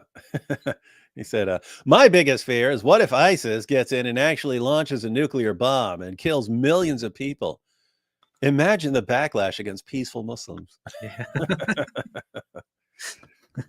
The Max said the frenemy problem. CIA did it. CIA killed it because of Russian communist expansionism or oil pipelines. Anyhow, Islamism helps. Yep, totally, absolutely. Buddy Rabbit L take. Anyway, Muhammad ate bananas for the shape. He did. That's true. But UL take. Ayatollah Khamenei, David Wood. I thought they did a good job as moderators. Unbelievable self-implosion. L. Utterly wingified. Wow, they're humiliating you, man. Mm-hmm. No, they did a good job apart from the one-sided fact-checking and challenging points. And I say that because we've seen moderators who cannot maintain any level of order. We saw that 4 years ago. We saw a moderator who couldn't maintain any level of order. They kept things nice and flowing and orderly, which I think is would be a good job, apart from the one-sided challenges. So you actually think that the moderation and the fact checking and everything was perfectly done by the it was all perfect. The moderators could not have been better in any possible way. Wow, you heard it here. Apple Baker said, "Rest in peace, Rick Rescorla, 9/11/2001, who safely led all 2,700 employees of Morgan Stanley out of World Trade Center 1." Rick saying, "Man of Cornwall" during this. It's good. It's good detail. So, you see, Morgan Stanley was behind the attacks. How did they all get out of there? You see? Yeah, you see, this is the banks. Ayatollah Khamenei, we are the world. We are the world. We are the children. Why? We are the world. We are the children. Vlad, AP, you said that you will have Winger instead of David Wood. Yeah, it didn't work out, so I had to go to David Wood instead again for tonight. Unfortunately, we'll try harder next time.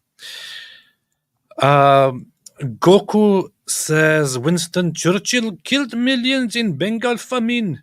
Look, here's the thing, Goku. A human in charge of an entire country can make mistakes. And some of those mistakes might be huge mistakes and amount to great suffering in the world.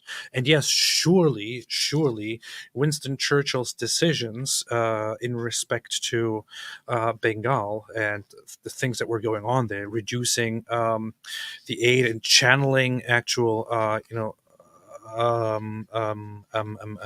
food supplies. Why are you stuttering? Through the war to the war efforts, what probably did contribute to famines and all of that.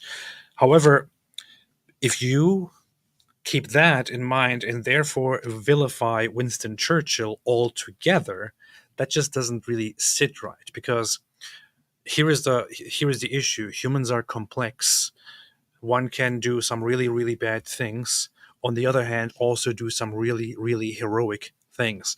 Winston Churchill is a key figure who turned around the war when the United Kingdom was on the brink, on the verge of being subdued and of losing its independence for the first time in its history, when it was about to become a Nazi puppet, a subject, when the British population was about to be massacred entirely. He took over and he turned it around despite the odds and led the nation to victory and defeated the Nazi Empire. You know, if the other side of it was terrible, yes, we can acknowledge that. However, we can't diminish what the guy actually did. This is why he is so beloved. That's what they say. He was based. And also, I see that your name is Goku. You're not a true Super Saiyan, just so you know. David has no idea what that is. Think about all the people hurt by Goku. Mm-hmm. Oh wait, you do know what the Dragon Ball? Okay, fine. I forgot. Yeah, I remember. Yeah, I had to find this stuff out from the "It's over 9,000" clip. Over 9,000. I've actually been watching the Dragon Ball Z series lately, so I'm kind of right in there. Shut up, Anthony. FEMA 1994 MLD said the poisonous victim mentality ritual in Islam is permeating throughout the text. It makes the mind constantly perceives imaginary enemies. This is true. This is absolutely true. This is important to keep in mind. It is something that is very fundamental to Islam, while being aggressive, being hateful, but also playing the victim the entire time. You sick in the mind? Yeah, David, what do you think? Absolutely. You see this built into Islam, and also like the hypocrisy that you can see it in the exact same sources. Look, they won't take us. They won't let Muslims take the pilgrimage to Mecca. You see how they're oppressing us? And then as soon as Muslims take over, no, non-Muslims can take the pilgrimage to Mecca. Ha ha. It's like, wait, that's exactly what you condemn them for, what you condemn unbelievers for. And then you do the exact same thing. And so, yeah, we're victims until we're in control, and then we crush and destroy everyone else and do all the stuff that if they were doing it to us, we'd claim to be victims. You see, that's the truth.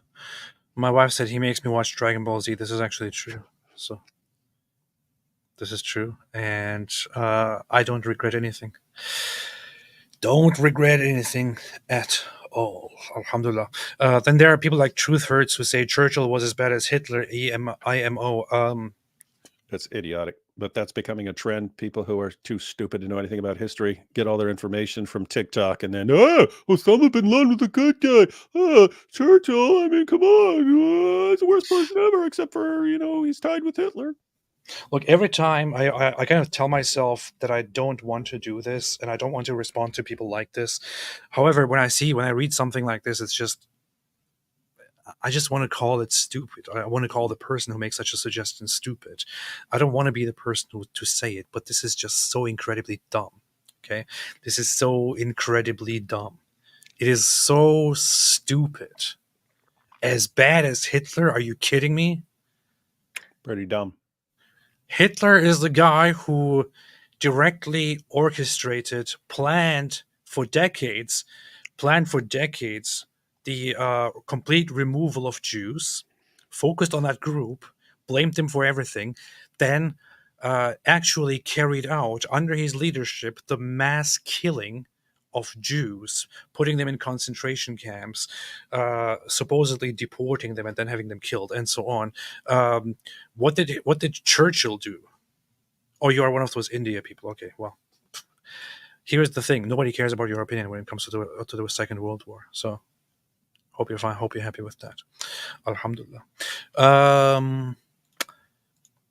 Ayatollah Khamenei bin Laden sounding awfully pious. But that hard drive, though, that's the problem. Yeah. Moroni Holmes says, I've been following Jay Dyer for 5+ years. Excellent thinker. No offense, David. Yeah. How dare you? You will only say that Jay Dyer is a non-excellent thinker in my presence. Moroni. Yeah. Take the I off that name. Yeah. How's that feel? Well, don't insult me. Sunrise in Paradise, to be fair to Hitler, he hated everyone, Jews, Russian, Gypsies, etc. You could say, yes, he did hate everyone. He also hated humans, he hated humanity in general, according to Goebbels. The issue is that he specifically hated Jews and thought that they were behind everything. No other people are mentioned as often as Jews in his book. And he didn't mention any other group of people as much as he mentioned Jews. He might have even mentioned them more than Germans. So, that's the problem. I've been following Jay Dyer. Jay Dyer is very good. Have been really liking doing streams and talking to that guy forever. I must say there are very few people in the world that I interact with where I think this guy is super smart and super knowledgeable. Yep, just me and Jay Dyer.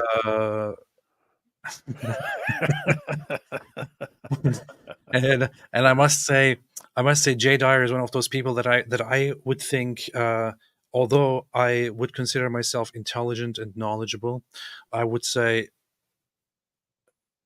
I don't even come close in both of those to Jay Dyer. I actually have lots of admiration for that guy. It's actually super cool that you have various background Christian apologists and so on who are now directing some of their time, some of their significant time to dealing with Islam. And again, it's mainly the Dawa guys we have to thank for that, because for some reason, an endless array of terrorist attacks did not do it. It didn't do it. The Dawa guys coming along, thumping their chest, we're going to humiliate you all. That somehow did it. So hats off to the Dawa guys. They awakened the beast. Hey, look at this. Look at this coming here from our dear friend Muslim Cowboy. Muslim Cowboy. I'll read it. I remember the day I found out Muslims had nothing to do with 9/11, and it changed my perspective forever. Seek the truth. And the truth is, we need to bang little girls, and the Jews did 9/11. Yahoo!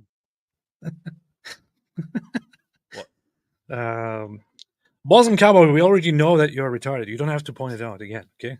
Muslims has nothing to do with 9/11. He has to do this every time. He has to remind us again and again. We already know. We know you. We know you have a problem. Hey! What? Look at the number of likes he got compared to the number of. I mean, this guy sometimes gets like tens of thousands of likes and so on when he says Jesus was a Muslim. Now I'm gonna go out and do now at the Monster Truck and Tractor Rally, where Trucker Pillar is facing Fordzilla. Yeehaw! 118 likes. Well, people don't like it. That's good. That's good to see. Or people just don't care. I don't know. Whenever I think of Muslim Cowboy, I just think of some creepy guy wanting to have sex with little children, and I just can't get past. We're not exaggerating, guys. He's that little girl's a full-grown woman where I come from in Islam. Yeah.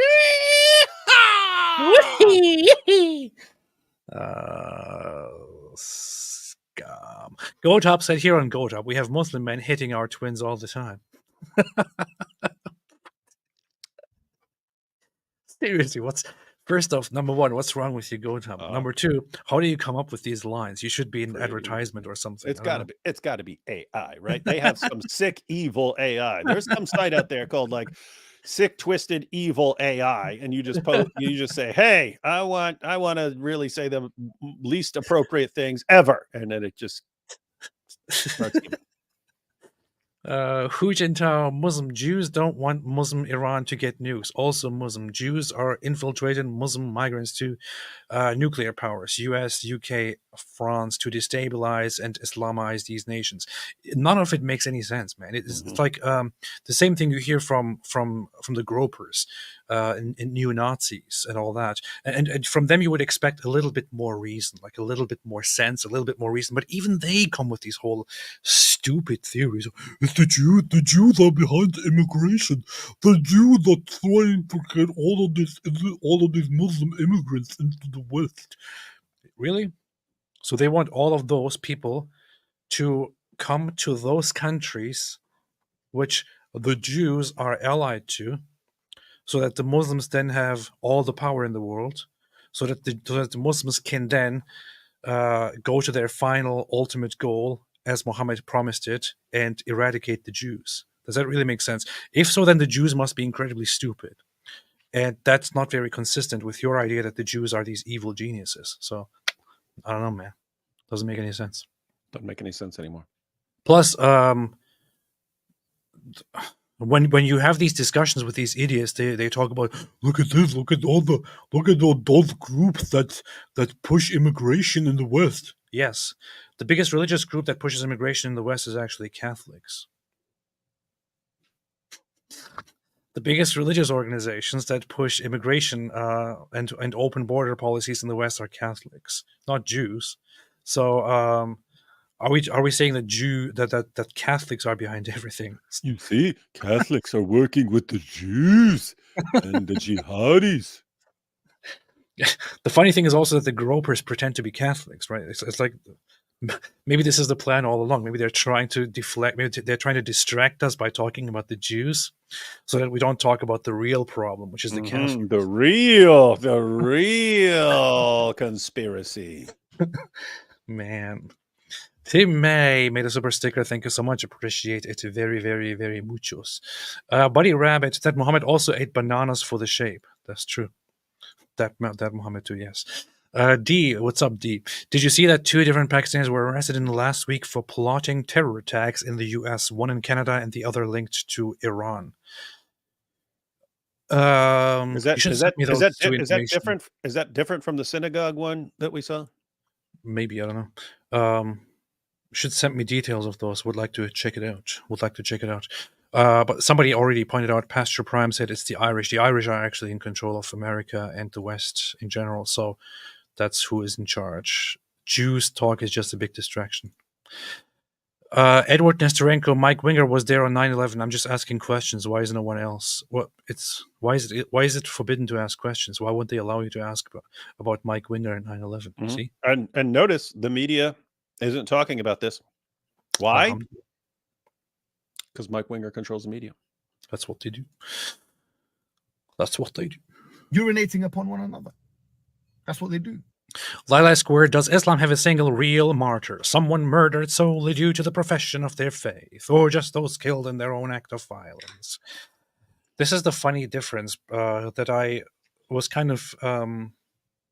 when I found out how martyrs are described in Christianity and in Christian tradition, and how martyrs are generally described and who is a martyr in Islamic tradition, I thought, wait a minute, this is interesting. This is an interesting contrast here, where in Christianity you have people killed for their faith, because of their faith, persecuted and killed, and in Islam you have those who go and kill and are then killed in the process of killing others to make them convert to Islam. I mean, you could argue that from the Islamic perspective, there were some early Muslims who allegedly were persecuted after Muhammad became incredibly threatening toward the polytheists of Mecca. Of course, it was totally not the fault of Muhammad. It was the fault of those polytheists. Other than that, no, the tradition of martyrs is totally different in Islam than it is from Christianity. Yeah, to be clear, you have had people go kill Muslims just because they're Muslims and attack a Muslim community and so on. That those things have happened and so on. Yeah, but the main dominant concept of a martyr in Islam is someone who gets killed while waging jihad, while fighting the unbelievers, and then you get killed. Jihad. Ayatollah Khamenei, if we get an end of the world scenario where we have a Planet of the Apes type situation, but it's goats gaining intelligence instead, I think Islam and all of Arabia is pretty well cooked. This is true. They should make a movie, Planet of the Goats, and then the goats rise up and they're like, "We will get revenge for what they have done to us." How's that feel? How's that feel, ISIS?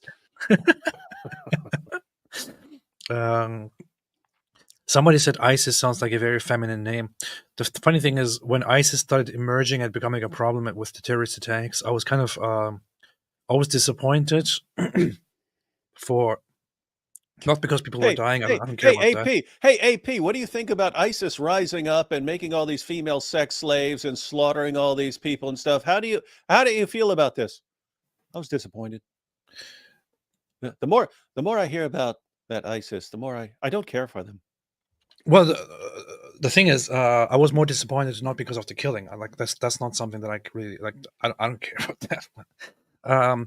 My issue was more with the change of the name ISIS and what it represents, because I've always had this thing. There was this, like, in my school times, I had this interesting thing, like this interest for Egyptian mythology. And the Egyptian goddess Isis and all that, and the different roles there. So to me, ISIS represented that. But then when the terrorist organization ISIS started rising, they kind of took all the attention when it comes to ISIS off of the Egyptian goddess and started to turning it into an Islamist terrorist name. That was so I thought, hey, come on, man. Yeah, that was Like a killing flamethrower. people, burning people alive. I mean, all of that, I get it, but really, why would you do this to the name of ISIS? Anyway, style and rail woodworking. Why do Muslims flock to the U.S. if it's so evil? Well, it's like when negatives and positive attract each other and something like that. Yeah. Go Tom. We saw you skip our super chat AP, not based. It is totally based. Yakov Kratzberg said in Gaza and West Bank they handed out candies. That's what they do. Hu Jintao, shilling words from Muslim students to Jewish writer David Horowitz. Link in live chat now. Super chat disables the link. I remember that video, but it's always worth playing again. You probably know the video, right? You know the video. Oh, where that girl? Yeah. That Yeah. dumb girl. Yeah. For it or against it? Why are you calling all girls dumb? What's your problem? I think call all girls dumb, just the vast majority. Good evening. Just wanted to say thank you for coming to campus tonight and presenting your point of view. It's always valuable to have two sets of views going on at the same time. Very useful. My name is Jumana Imad Musa Ahmed Al-Bahri, and I'm a student here at UCSD. Can you please repeat your name? Ahmed Al-Bahri. Very useful. My name is Jumana Imad Musa Ahmed Al-Bahri. Thank you. And I'm a student here at UCSD. I was reading your literature. I found that much more interesting than the talk. And I found some interesting things about the MSA, which is an organization that's very active on campus, and it is hosting our annual Hitler Youth Week. You should come out to those events. If you could clarify the connection between the MSA and jihad terrorist networks, because last I checked, we had to do our own fundraising, and we never get help from anyone. So if you could clarify the connection between UCSD's MSA, or if you don't have such information, if you could connect other MSAs on UC's, because the connection wasn't too clear in the pamphlet. Just if you could clarify. Will you condemn Hamas here and now? This is one of those brilliant videos because he knows exactly what this woman is all about. So he just cuts right through the bullshit and just comes directly to the question here. If you could clarify. Okay. Will you condemn Hamas here and now?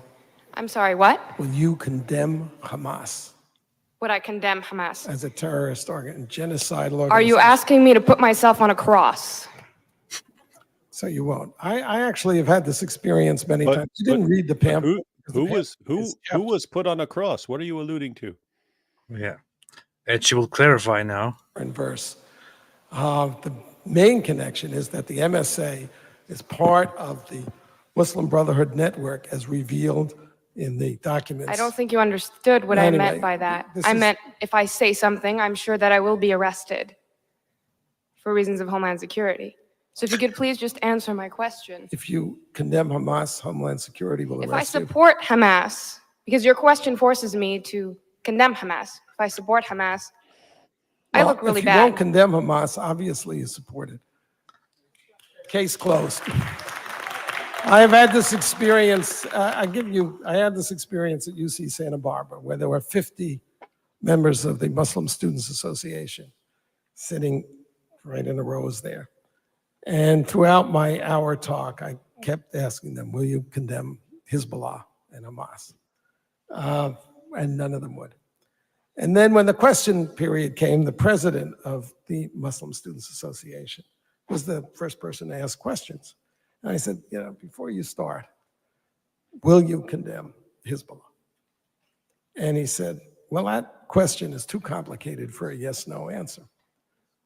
So I said, okay, I'll put it to you this way. I'm a Jew. The head of Hezbollah has said that he hopes that we will gather in Israel so he doesn't have to hunt us down globally. For it or against it? For it. Thank you. There you go. Mm-hmm. There you go. Who won that one? There you go. One more time. The head of Hezbollah has said that he hopes that we will gather in Israel so he doesn't have to hunt us down globally. For it or against it? For it. Thank you. Hats off to her for answering. Thank you for coming and showing everybody what's here. And you're wearing a terrorist neckerchief. He tossed that in You at the end. understood. You didn't hear the lady. Could you ask a please answer my question? You don't get to make a speech. That's it. Put them on the spot and they'll tell you exactly what they think. Terrorist. And guys, think about the question. Wants the Jews to gather so you don't have to hunt down the Jews? Because keep in mind, very difficult if Jews are all over the planet and you have the goal of hunting them down and killing every last Jew, right? I mean, they're going to be hiding and stuff, and that's part of the prophecies of Muhammad. Imagine if they're all gathered in one place to make your job as Jew slaughterers easier for you. They're all in one place. So then you go in there and you just kill them all. For it or against it? For it. He he. I hope she keeps up this enthusiasm when the ones who believe in gathering the Jews and eradicating them are the ones who experience, don't even experience, but experience maybe a part of whatever they hope for. And this is one of those. This is the hypocrisy. It's like one side openly and repeatedly believes in eradicating the Jews.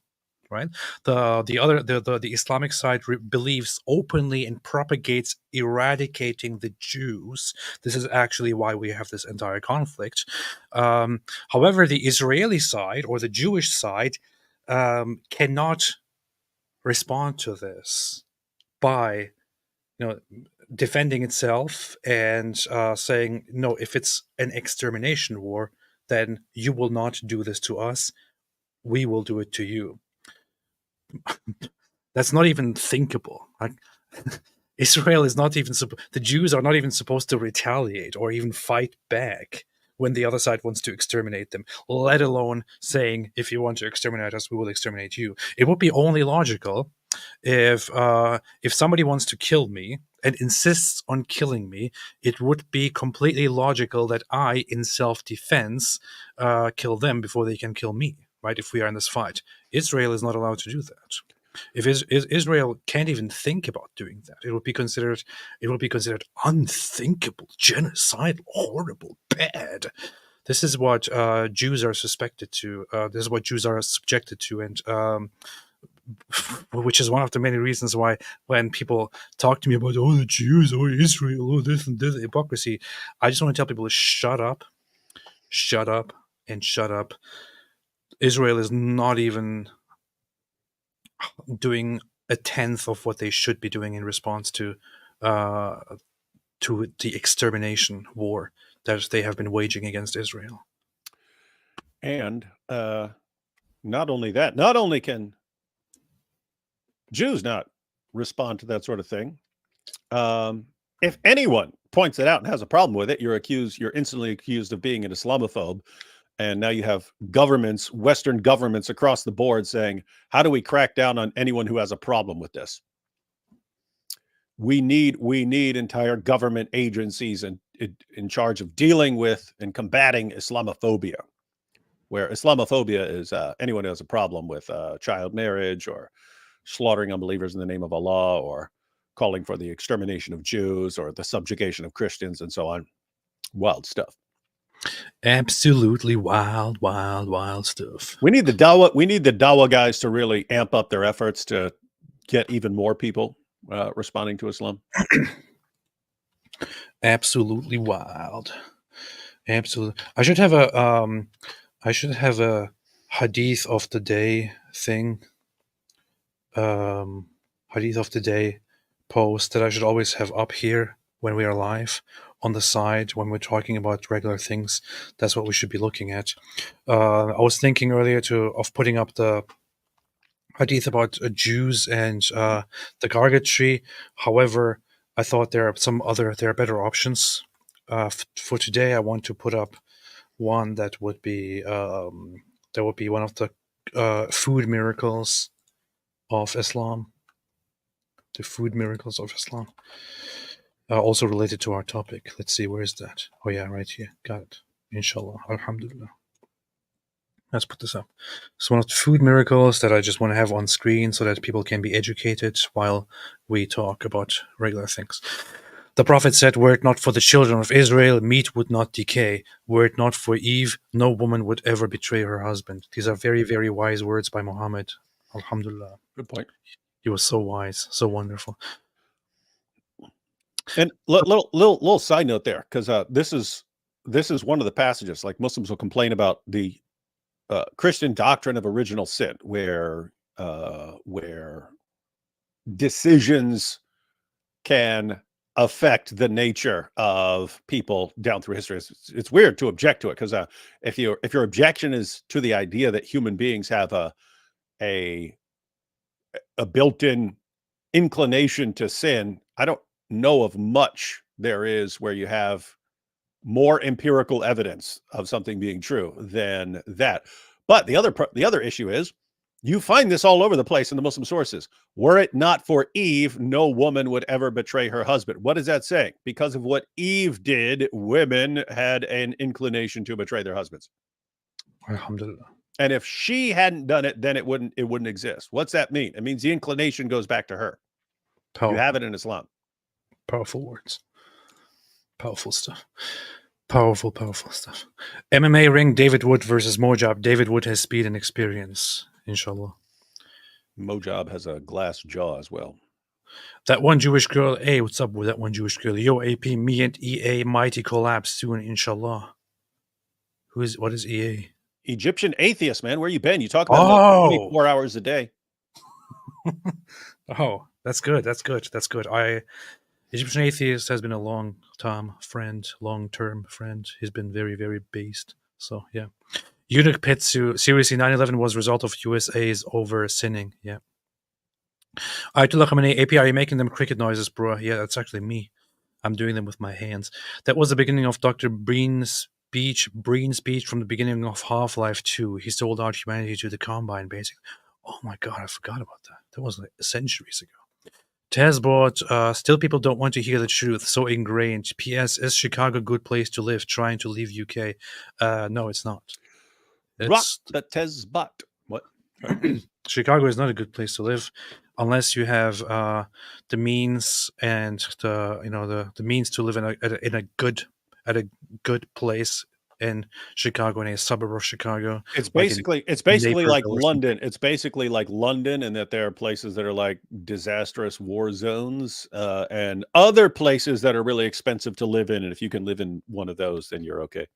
Yeah, it has some really, really amazing places that are quite expensive. Most of it is just stuff that you don't want to be around. The ignorant Catholic said the police got double Germany's aid and are still poor. Double Germany's aid and are still poor. Well, it takes a lot of resources and effort to build a whole underground tunnel system to fight the Jews. Yeah, it's hard. It's hard. Fatwa, I'd like if you'd subscribe to the cricket. Yes, if you would subscribe to the cricket. Jesse, 2 top argument throwbacks about 9/11. Number 1, not all Muslims. Number 2, Islam jihad not as bad as the Crusades. Oh my God. I'm kind of glad that I haven't heard that in a long time. Some of these stupid arguments that die out.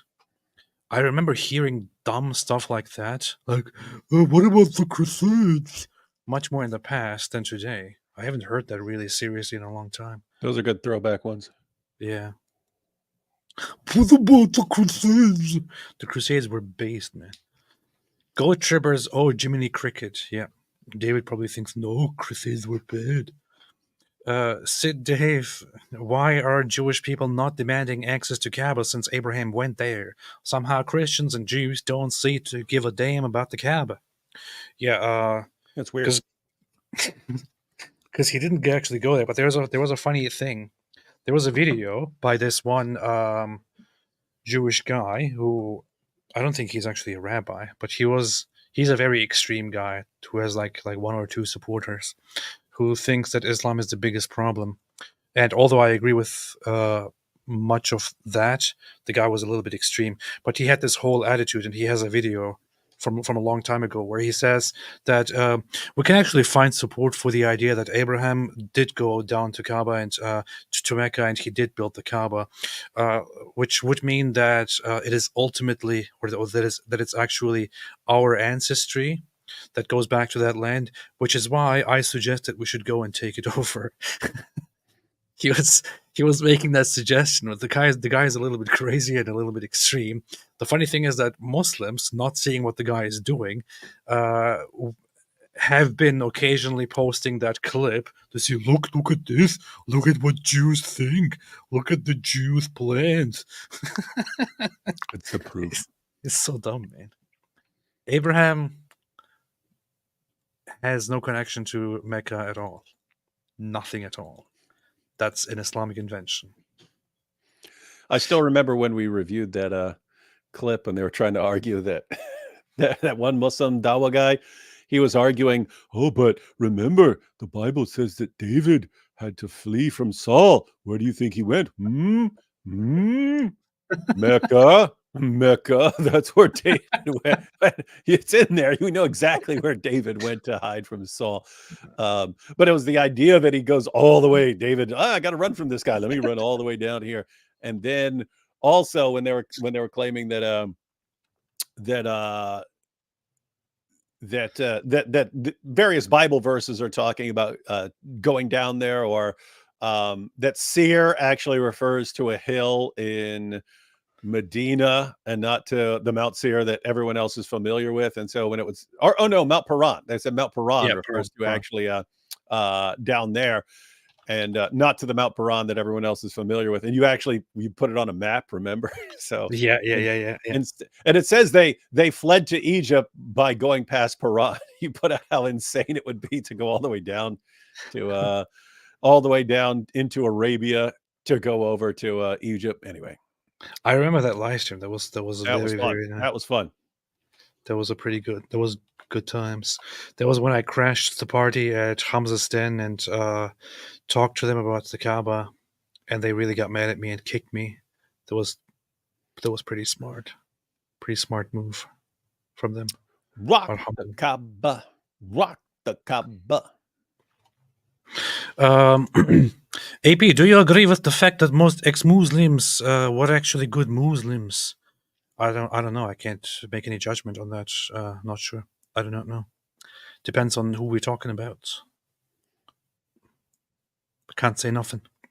Jack Ray, City 17, the right man in the... Oh, you have a Half-Life symbol right there in your name. That's funny.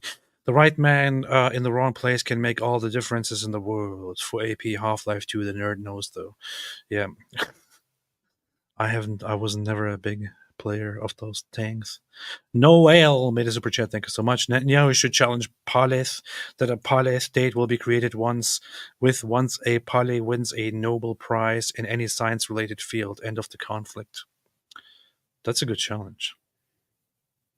Do you notice how the Jews control the Nobel Prizes, because they seem to get them all? Mm-hmm. Yeah. They seem to get, like, Jews get all the Nobel Prizes and the Palestinians don't get anything. This just shows that Jews control it.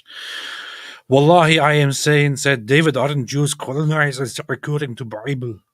Which is a totally sane comment here. It's extremely sane. What a stupid thing to say. Noel, damn, forgot my message. I was going to say, tell a joke. It's better for you, referencing the beginning of the show. That's true. That is true. That is true. One of my favorite books that I read over the years is what's that? What was that? Man's Search for Meaning by Viktor Frankl. He was a... Wait, wasn't he a Jew? Yes, he was a Holocaust survivor, and he really goes into the psyche of people in a concentration camp and people who are about to die. And he was explaining how the Jews in the concentration camps extermination, about to be killed, pretty sure that they are going to die, would instead of giving into depression, resort to joking about their horrible state, and making jokes about, hey, you're next, and things like that, and explaining how even in that horrible situation, humor was something that they found a little bit of relief in, and all that. I don't know, it's a pretty sad book, but it explains a lot about the human psyche, and also explains in detail this phenomenon of when you see people being taken hostage, about to be killed, about to be shot, or killed in any other way. As an observer, seeing such videos, people often think, why aren't they running away? If I was in his place, I would just run away, because otherwise you're going to die anyway. It's clear you're going to die. They're going to kill you. And he explains that. He explains how in that situation, when you are bound and you are about to be killed, and it's pretty obvious that you are going to die, there is no getting out of this.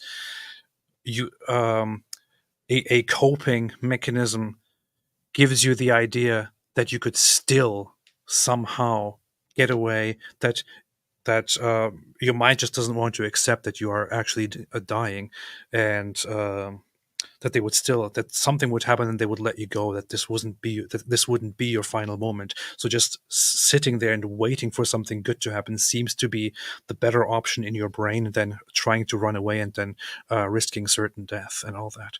I know it's a very interesting book. Would always recommend reading it. Man's Search for Meaning by Viktor Frankl. Very, very insightful. Fatwad, Miss Kamala, what accolades have you... Mrs. Kamala, what accolades have you achieved? What have you done, Miss Kamala? Mohammed Hijab.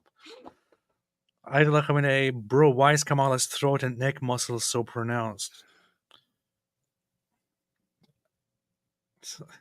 When Ayatollah Khamenei makes a super jet, I know exactly in what direction it's going. Lucid said, let us not forget that also on September 11, 1857, another cultist religion in Utah slaughtered innocents for their profit. Hey, stop talking trash about Mormons, man. Yeah. Stay in your lane. Yeah. We don't accept Mormonophobia here. Mormophobia. AP is a super saiyan Turk. When you make him angry, he goes blonde and has superhuman sussy ice cream twirling skills. Dude, I'm reserving this for when it's needed. Don't say it publicly here. I go like, Rah! And then my hair turns yellow. It's pretty cool. Ayatollah Khamenei, Daily Wire is finished. The Dyer era has begun. Dyer. A Dyer era. I wonder if that name is like, he came from a family of dyers.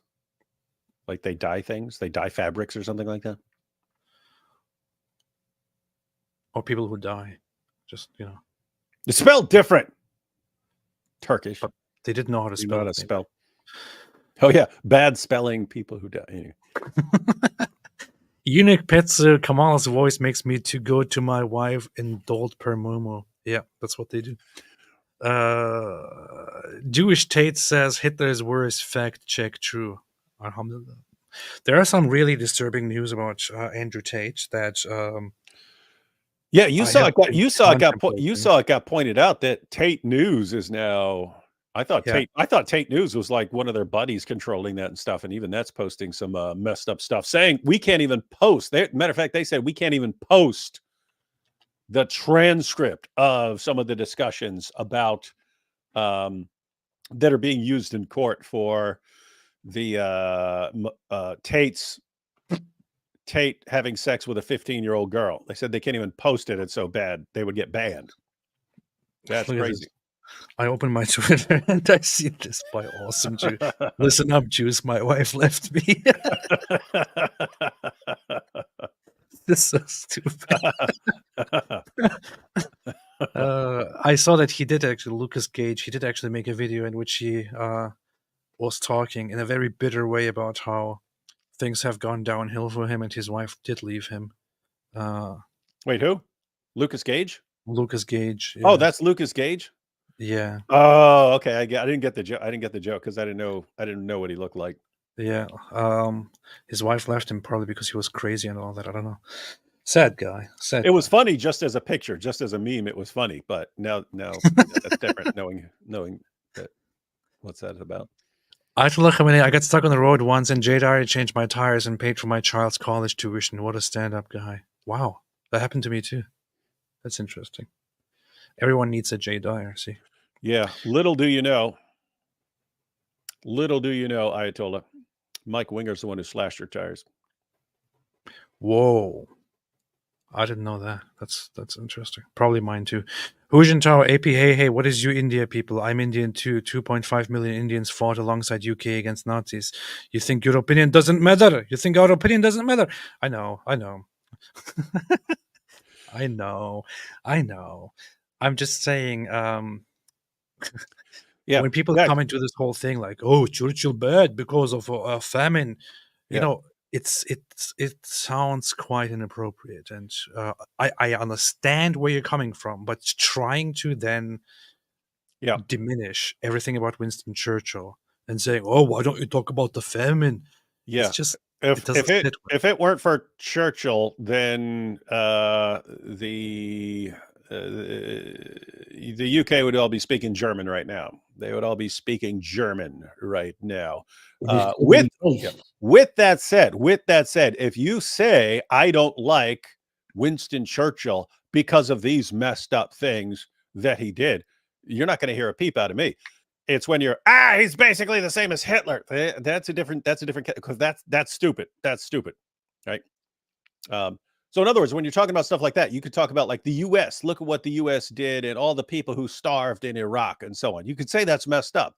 And if you're there, you could say, hey, that was really messed up, and I really don't like the U.S. because of that. That makes perfect sense. When you say, look, the U.S. killed lots of people, Hitler killed lots of people, therefore, it's the same thing. No, they're quite different. Yeah. So as you were pointing out, that account Tate News was one of the biggest supporters of Andrew Tate and Tristan Tate. But even they started posting, they apparently seemed to have a change of heart and started posting that the Tates are in trouble and that the transcripts and the court documents seem really, really, really bad. The issue is that there is undeniable horrible stuff coming out of the courts, including a transcript that I only saw partially. Hey, how long before Candace does another interview completely exonerating him? And I've looked at all this stuff, and I've decided I have to attack these girls because they're clearly in the wrong here. and the Tates did nothing, and that's why these girls are lying about them and hacking their phones to put all these messages on there. Freaking dope. The whole day today, I was I have been thinking about what to say and whether even to mention it in a live stream or not. But it relates to Andrew Tate sexually violating a 15-year-old girl, and there are graphic details in there, which also the prosecutors present evidence of. So they wiretapped the girl's phone for to obtain more evidence, which is something that they do if they think that the witness is being tampered with and manipulated, and intercepted conversations where she was telling her friend about the things that Andrew Tate did to her. And then they also took her in and searched her phone and found messages between Andrew Tate and the 15-year-old girl, where they describe the horrible things that he did to her.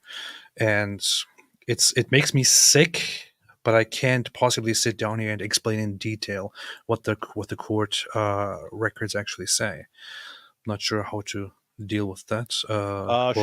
Should record a discussion of it and stick it on Twitter, not on here or on Rumble. Yeah. The thing is, I also don't want to personally. I don't really care that much about the regulations online. I just personally don't want to talk about it because It's pretty messed up. It's either you or Milk Bar and Murdered by Crayon. Someone's got to do it, though. Someone's got to put that stuff out there, mainly because someone needs to shut up all these freaking morons who keep defending him and saying he did nothing wrong. Yeah. It's easier for people to attack those who they disagree with. Hey, what's up, Gabe? It's easier for people to attack those they disagree with rather than define who they themselves are. We see this more than ever with social media, but it goes farther back to Hitler and ever before. This is true. Very, very, very true. And very well put. This is true. Jack Ray, do gropers sell indulgences to Jannah? I'm just asking questions. They do, actually. Yes, as long as you share this tweet about the Jews, then God will let you slide for your sins. We actually did think about reviewing the fight between Nick Fritos, Sneeko, yeah, Candace, Sneeko. We could do that tomorrow. I don't know if you want to go through it.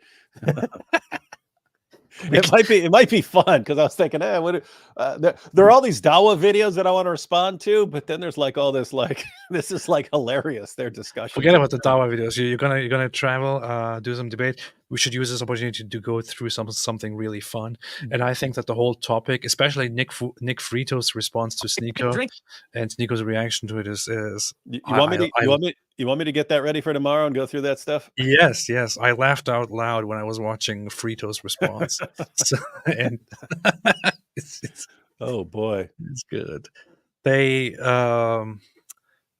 It didn't last very long. The whole alliance of the gropers and Muslims didn't last very long. It's taking a bad turn, and it's just amazing to watch.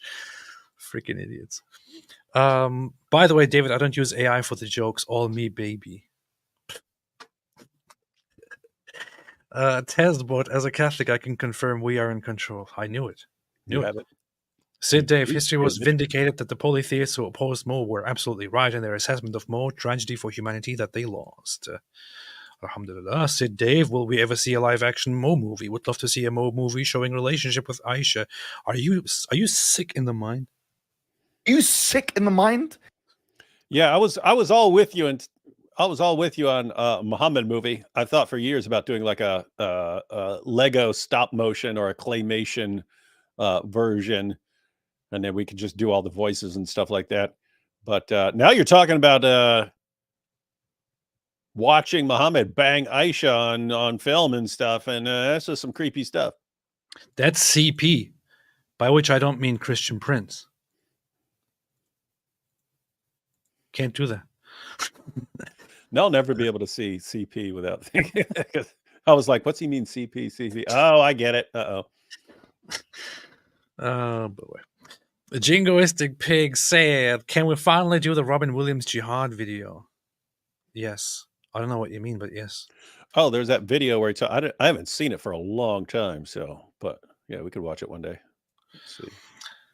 Ayatollah Khamenei back home to Kermit for this proud lady. Inshallah, inshallah, inshallah. How about no? Robin Williams and jihad. I don't buy your Ella.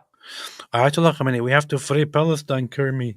Hey! It is only a minute and some seconds. Robin Williams on jihad. He's on stage, so he talked about jihad. It's a short clip, so he said something about it.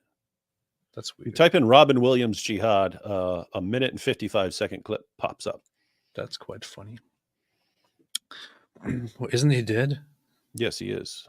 If he was so great, why is he dead? Because of jihad. See? I love this username here. John Netanyahu says, of course they're doing taqiyya. I'm not surprised. Alhamdulillah. That's a powerful point. Is this Philippines? Taqiyya. You should know, David. Is this Philippines? I think it is. Hu Jintao, not Moja, but Mo Pesha, peshabing upon one another. That's true. That's what they do. Urinating upon one another. That's what they do. Yadu Krishna, we Indians have our own 9/11 known as 26/11. They even attacked the Jewish Outreach Center that time. Yeah. Of course, David doesn't know what 26/11 is about. Which one was that? Was that the Mumbai massacre? Yes. That was the Mumbai massacre. I remember that. Yes, that was it. Because people started sharing pictures of that, and it was just like blood everywhere, blood and bodies all over the place. Yeah. But remember, if you have a problem with it, you're an Islamophobe. That's true. Only incident of anti-Semitism in Indian history. It's probably to blame on Modi or something. Going on his bulldozer, we should make a Half-Life 2 mod. We should. Drake Long, I remember not understanding why people were sad on 9/11. I was 10, it just felt normal. This was just how people fight. Maybe too many R-rated movies, but I was concerned that adults were upset. That is an interesting observation. To me, it was just all fun. Dyra1, thoughts on Candace Ovens getting demonetized? Yeah, she was demonetized, and she also immediately made a post about it, basically implying that it's the Jews. David, what do you think? Yeah, I mean, YouTube can be pretty slimy on their enforcement. Here's the thing: I don't actually have problems with rules and then enforcing the rules properly, right? My objection has always been they'll make some generic rule and then they'll use that generic rule to apply it to people who aren't breaking the rules at all. That's my problem. They'll say, we have a problem with hate speech. And you say, hey, I don't like what Muhammad said about slaughtering unbelievers in the name of Allah. And they go, you see, that's hate speech. We're banning for this. Like, okay, that's objecting to a call for my violent subjugation or something like that is not hate speech. You're applying that in a really stupid way. But so anyway, with that said, I don't know what she got banned for. I know she said some crazy stuff. So if the crazy stuff she has said is actually in clear violation of their monetization policy, because keep in mind, guys, you have two different things. You have their rules about what's allowed on YouTube. Then you have a higher set of standards for actually being monetizable, right? Because it's not just YouTube is allowing this content. It's YouTube is having ads from companies on this content. And so they're the ad-friendly guidelines of stuff you're allowed to say for your channel to be monetized, because that's like an extra privilege. But I don't know. I don't know what she was banned for. If she shouldn't have been banned for it, then I would be against her being banned for it. If she was clearly violating their policies on monetization, then I don't know. Those are the rules. So anyway, my problem is with improper enforcement of rules rather than actual enforcement of rules. Yeah, she did post about it, of which I only have some screenshots. Thus far, I have had 0 strikes on my YouTube creators account. I have now been inundated with 3 back-to-back content hits within minutes, plus an email that I'm now fully demonetized. We all know exactly who is behind this and why.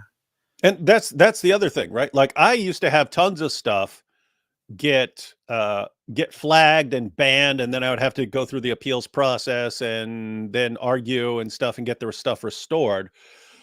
Is it possible that a Muslim is behind this? Like, a Muslim is there and the Muslim's going, this guy's criticizing my position and therefore I'm just gonna block this. Is that possible? Of course. I don't know that. It could just be someone who, it could be all kinds of people who might have a problem with me criticizing jihad. It could be some college student who has absorbed the idea that the worst thing in the world you could be is an Islamophobe, and he sees my content and starts hitting the ban button. So in other words, I don't know who the person is, but there are all kinds of reasons. It could just be automated. It could be automated. They can have their algorithm searching for people who are criticizing Muhammad or something like that. The point is, it could be all kinds of reasons. So when Candace is constantly spouting all this deranged, insane conspiracy theories, does that mean the Zionists are the ones who got her stuff banned? Does that mean that, Israel contacted it? It's possible. It's a possibility. But when you say we know exactly who's behind this, it could be anyone who has a problem with her spouting insane stuff, who's at YouTube, who's on the trust and safety team. So that's a problem. She's saying, hey, they're banning you for what? For all my stuff. And then she can't even finish the tweet without posting some showing how unhinged she is when it comes to Jews. You know what I mean? Yeah. It's like you look at that and go, oh, she's one of the people who blame Jews for anything that goes wrong.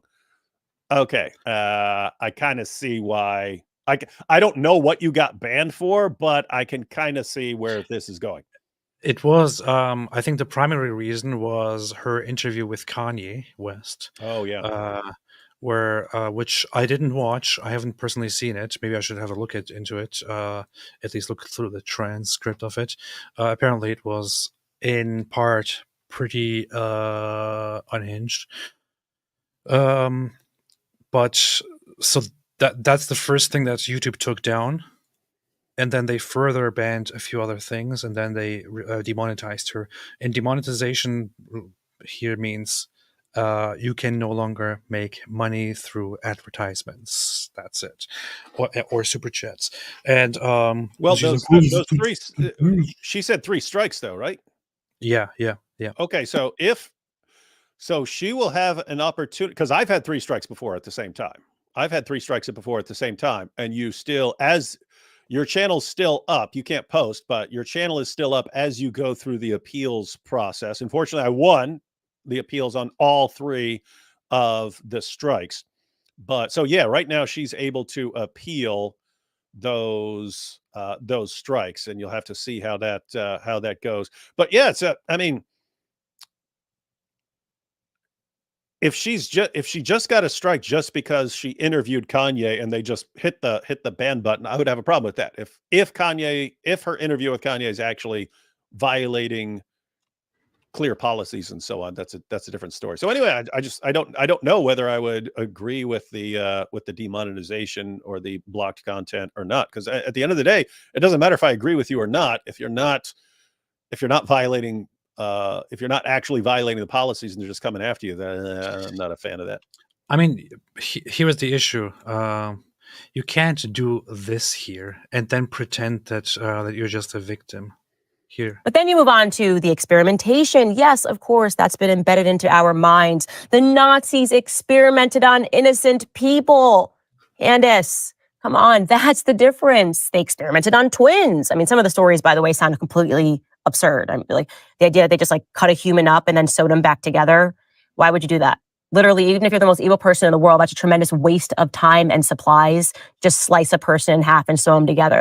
That just sounds like bizarre propaganda. Hang on. She has said this is completely taken out of context, and if you actually watch the real video, you'll see she was saying something completely different and not at all unhinged.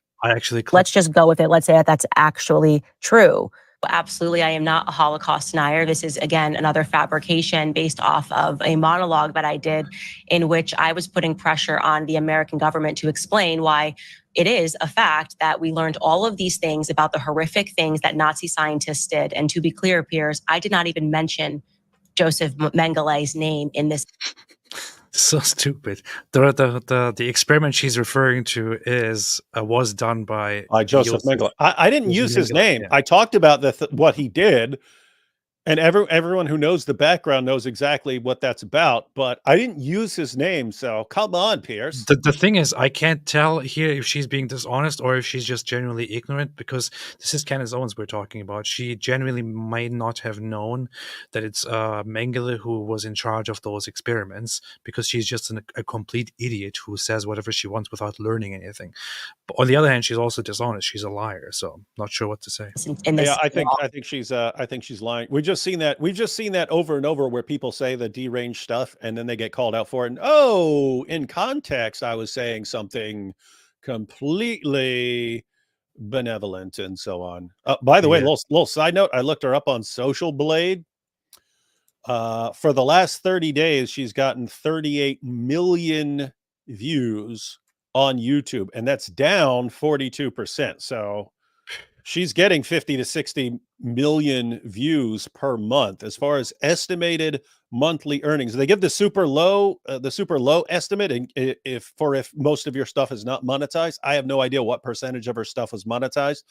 If it's on the high end, in other words, if most of her stuff is monetized, she was making between $100,000 and $180,000 per month on that number of views. So demonetization, she just lost over $100,000 a month. Well, she still probably has the money that she gets from Russia and all that. So that's no true. big deal. That's true. Yeah. Nothing to worry about. Yeah. And to be clear, Piers, I did not even mention Joseph Mengelé's name in this skit at all. So I spoke about all the things that we learned that we were. Why'd you put that up there? Which ended up being rebutted, and there were tons of that part doesn't matter. The point is the end conclusion of that. Look at that, by the way. She's almost letting it out here as well by mistake. She's so dumb. And there were tons of that part doesn't matter. The point is in the Joseph Mengelé's name in this skit at all. I spoke about all the things that we learned that we were told over the years, some of which ended up being rebutted, and there were tons of that part doesn't matter. The point is she's almost about to go into things that you heard about Nazi atrocities that have been debunked and so on, and then she realizes that she's going in the wrong direction and does a quick nervous chuckling and comes back to the topic. Yeah, I know people are pointing out skit. It's a very weird way to refer to your monologue in which you have a serious discussion about the Holocaust as a skit. That's a very, very weird way to put it. The end conclusion of that is that the CIA, via an operation known as Operation Paperclip, took the Nazi scientists and brought them to America, where they continued horrific experiments on Americans. That's the full context of that. So they pulled out a statement, one sentence where I said, we've heard all of these sorts of things that they've done, cut people in half, sewed them back together. And I said, that sounds like a ridiculous waste of time. And when you pull that clip up by itself, it sounds like I'm just diminishing all of these stories, when in reality, I'm saying, let's take everything at face value. That just sounds like bizarre propaganda. But then she's a liar. Here, she clearly is diminishing it and putting doubt on it and saying that it just sounds like bizarre propaganda. That's and a good thumbnail picture, by the way. And then there, she suddenly acts like she never even made such a suggestion. Plus, and in this clip, I didn't even really touch on it because the focus of this is completely different. But Operation Paperclip, she is talking so much garbage. I even looked at the whole context, and she mentions a name of a Jewish doctor that has nothing to do at all with Operation Paperclip. She mentions a Jewish doctor as an example. Or you could go through it and just point out how absolutely insanely stupid and ignorant she is on these issues. But Operation Paperclip involved bringing over 1,000 Nazi scientists over to the United States of America in order to use them to make use of their scientific developments and research and understanding to build weapons, because they knew. By the way, Russia did this. Russia had their own version of this. They took a bunch of those German scientists as well. They know what the German scientists were working on, and it was, if we do not fit, we're about to be in all kinds of trouble if the communists take all these scientists and start developing weapons. Therefore, we really have to do it. Both sides knew, despite collaborating in the war against Germany, which they didn't do because they loved each other. They did it because Germany fought against both of them separately. Both of them knew that there is a conflict between the two sides, and both of them tried to take advantage of the fall of Germany and build up things as soon as possible. However, what did not happen as part of Operation Paperclip was that America brought a bunch of physicians over who conducted experiments on humans, and that they then in America continued to experiment on humans. This is what she just said explicitly. That never happened. It never happened. I actually looked into the data. Only one out of all scientists brought over was later, after his death, found out to have participated in inhuman treatments of people in experiments in Germany. And what was done there was artificial suffocation for human experiments. That's what one of the scientists brought over was proven to have done. And that was only proven much later, after the guy died. the people brought over were not people who experimented inhumanly on innocent victims. Nobody conducted experiments on humans in America. This is all complete nonsense. She's completely making this up. She's fabricating this. It's so stupid. And she just thinks that she can lie about these things. She can diminish the Holocaust. She can say, "Oh, yeah, that much of it is propaganda." Actually, what the Soviets did to Christians in the Soviet Union was actually worse than the Holocaust. It was the worst Holocaust, and she can make suggestions about how Jews or some Jews were responsible for abducting children and drinking their blood and things like that. And then she acts like, "Oh, I didn't even say anything. I was just asking questions. Why would they demonetize me? Why would they not show ads on my on my videos?" Well, if you say dumb stuff like this, if you say dumb stuff like this, if I said dumb stuff like this, I would deserve being demonetized, okay? If I diminished or justified the suffering of others, including Muslims, this way, I would deserve to be demonetized. This is your fault, nobody else's fault. She is a terrible person. That's what she is. Alhamdulillah. Invite Candy Ace to debate. Never gonna happen, man. What are you talking about? Never gonna happen. Never gonna happen. Never gonna happen. Churchill wasn't evil as Hitler, but he diverted Indian grains to UK for 8 months, causing hunger and famine and 3 million deaths. When Brit officials and Ind repeatedly asked for help, he said Gandhi seems okay. Yeah, I know. I say that he had policies that led to suffering of Indian people in the Indian subcontinent during the war. He didn't take their plight seriously. He thought that he suggested that diverting the supplies to the war efforts wouldn't really have that big of an impact. He also said some really degrading things. Said that Indians, I don't know. I don't want to misrepresent the guy, but that they are not fantastic at preserving stuff anyway. But definitely not anywhere remotely close to what Hitler was. Yeshua the King, AP watched David's new video with vocab and a black man. Did you just... A black man? I posted a video from probably like 6 or 7 years ago or something like this with vocab and John that I reposted because I want to refer to it in something. And so I reposted an old video. Why did you do that? Because I'm going to refer to it in something. Why would you refer to it if it's old? Because it's dope. Alhamdulillah. Mina Higel Gosh, why am I still surprised at Sahih Bukhari 3399? Islam spreading its misogyny as usual. It's crazy seeing some Christians still defending Islam after what it says about Eve. The devil hates women. What can I say? This is a problem. Lots of people do lots of dumb things. Thank you, Mina Hill. Ksatria, I suggest you debate E. Michael Jones. No. About the subject of Jewish subversion of cultures and nations. Read his book. No, I don't care about E. Michael Jones. The guy should... There's only one Michael Jones we care about, and his name is Inspiring Philosophy. E. Michael Jones is a darling to those who are Nazis, but who try to mask it as religiously motivated. The guy is pretending to be like, I think he's Catholic, right?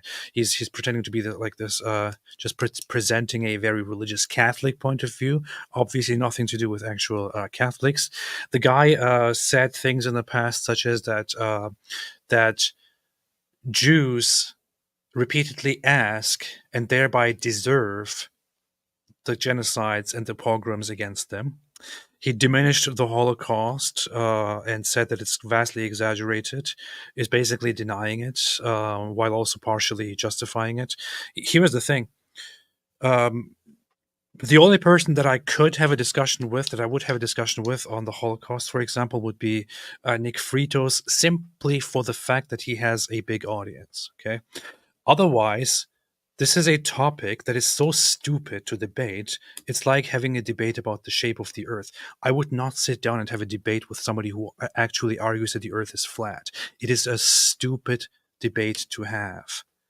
It is an absolutely stupid debate to have. Similarly, I don't want to sit down and have a debate with somebody who says that the Holocaust didn't happen or that it was justified and so on. It's that person can go to hell. I don't care. I don't care about debating them. There is no benefit in that anyway. These people don't care about the truth. They don't care about the facts. They care about hating Jews, and that's it. That's what they are. Take an example of David Irving, the bastard who denied the Holocaust and then sued someone for mischaracterizing him as a liar, and then he had his butt handed to him by courts in England. Songs of relief. Eve didn't betray her husband. She brought him a tasty vegan meal. Yeesh, there's no pleasing some fellas. I know, right? Terrible. Cam, Tate terrible. I heard he kissed the goat and he liked it. But who knows? Goat Up got the video. I think he definitely will do it for money, inshallah. That sounds good. It is going to be interesting once this trial comes up, because now because of the new trials involving trafficking minors, now they're facing life. Doesn't mean they'll get life, but now that's a life in prison is on the table now as a penalty. Yep. Hope he goes away forever, forever, forever and ever. Candace is the Kamala of the right. I saw that Konstantin Kirsan published a video today which was called "Thou Shalt Not Criticize the Woke Right," and he put Candace and Tucker Carlson on the thumbnail. Haven't watched it yet. I generally think that Konstantin Kirsan has good views and stuff. I like we'll that probably dude. have to check it out. I like that dude. I still don't know who he is kissing. Yeah, he needs to stop kissing so many people. He probably caused COVID and all that. With all his kissing. Yeah. No, 26/11 was the only incident of anti-Semitism in all Indian history. Pak terrorists, Candace. YouTube term states Jews control our bank accounts in shekels, so we have to demonetize you. Shabbat shalom. Guys, I got 3 strikes on YouTube. 3, like the 3 patriarchs, 3 sons of Noah, the priestly blessing with 3 sections. Also in Jew law, doing something 3 times makes it permanent. Is this a coincidence? Bidding his Axel, I've recently moved to the LGHDTV capital of Australia. There's an insane amount of hijabs as well. Designer wants bright color too. Islam's so cute. Islam is so cute. Pretty. Sandra Jimenez became a YouTube member. Welcome to the club. Soon we will be just like Jim Jones, inshallah. Alhamdulillah. All right. Anything else, David? Eating the dogs. Yeah, they're eating the dogs. Sorry, they're not eating dogs. No, what are you talking about? I saw it on TV. Manny Simon, how did you access the recent information on Tate's case? I can't find anything. I'm in contact with some people who are closely following the Tate case and getting updates on the latest documents and all that, which is where I saw it from. Murdered by Crane has been reporting about it as well. That's that. Yep. David, you were saying? I don't remember. I was reading that next comment from Minahil. Who's Minahil? It's interesting. Oh, probably want to check this out. Minahil, you guys should watch the video Problems that is eating up this ummah by Numan Ali Khan for laughs. That guy is still around.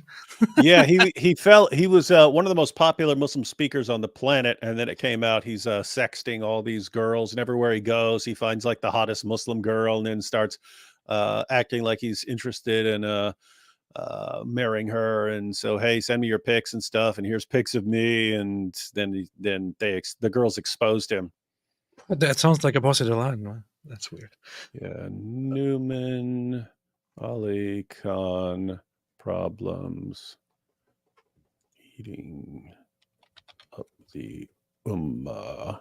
Problems What is eating Gilbert? It's funny that it's called "Problems That Is Eating Up This Ummah." I thought it was a typo in the super chat, but it's actually they put it that "Problems That Is Eating Up This Ummah." Hey, that is funny. I thought the same thing. I thought Minahil here made a typo, but then the video is actually titled "Problems That Is Eating Up This Ummah," and then it's even problem that is eating up this ummah is then on the Okay. thumbnail, but it's So here. it's correct on the thumbnail, not in the title. Okay, good. Okay. I'm actually interested. I mean, it's 40 minutes, so I'll have to check that out and see if there's a shorter section. But I am interested in that topic. There's a problem that's eating up the ummah, and that is sexting. Even now, while I'm speaking, I'm literally sexting a girl. I can't stop. It's a problem in the ummah. Didn't he make an excuse that he didn't do anything illegal, and at the time he was divorced anyway, or something, or he was in the process of that's what divorce? that's what he said. He said he was interested in pursuing these women as potential marriage partners. So he's sitting there sexting all these girls and stuff, and Right. I'm just exploring these candidates, and I gotta see. You gotta see what you gotta take a look beforehand, right? I mean, you're walking around in a burqa. I don't know what you're looking like. I gotta see what I'm getting into. So let's see it. Gotta check out the merchandise. Here's some guy, Justin Wooten, who doesn't know how to read his Bible. AP begging for more shekels from the synagogue of Satan. I want to tell you something there. Synagogue at that time simply is house of worship in the Christian context. Jew in that time simply is believer in context. The verse in question talks about the synagogue of Satan, and they will say we are Jews, but they are not. It doesn't refer to Jews.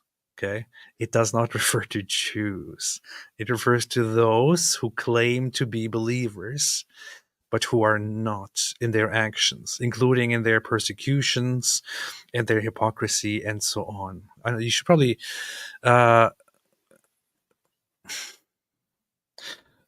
When I say this, I feel I want to stop myself, because I think, who am I to speak on this? But then the issue is also, when people like this bring up phrases like synagogue of Satan or refer to the New Testament, it looks like these people have they have nothing Christian about them.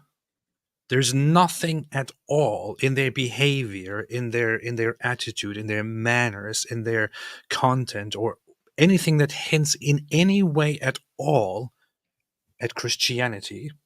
Right? There is no Christian conduct, no Christian teachings, nothing at all. The only time that they use Christian references and make references to and make citations of certain verses in the Gospels or in the New Testament, the only time they do that is when they have to hate Jews.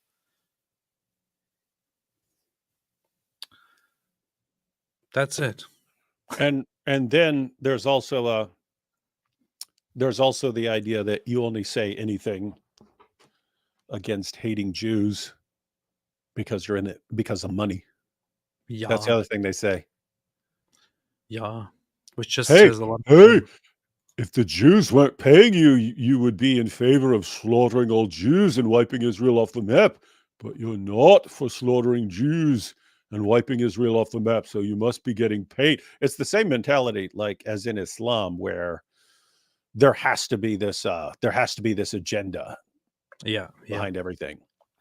That is true. And then they will take they will take things from Jesus, where he talks to the Pharisaic authorities in question, and make that all about all Jews. They will take things where the apostles, or where Jesus talked to, especially with the apostles, where Paul and others talk to other Christians, or to misguided new Christians, and will make that about Jews. They will take something that even talks about Gentiles and even make that about Jews and so on. This is just, there's nothing Christian about you guys. There's nothing Christian about you gropers. There's nothing Christian about you, you cockroach-like people whose entire job it is to simply demonize Jews. Your guy killed himself because it didn't work out.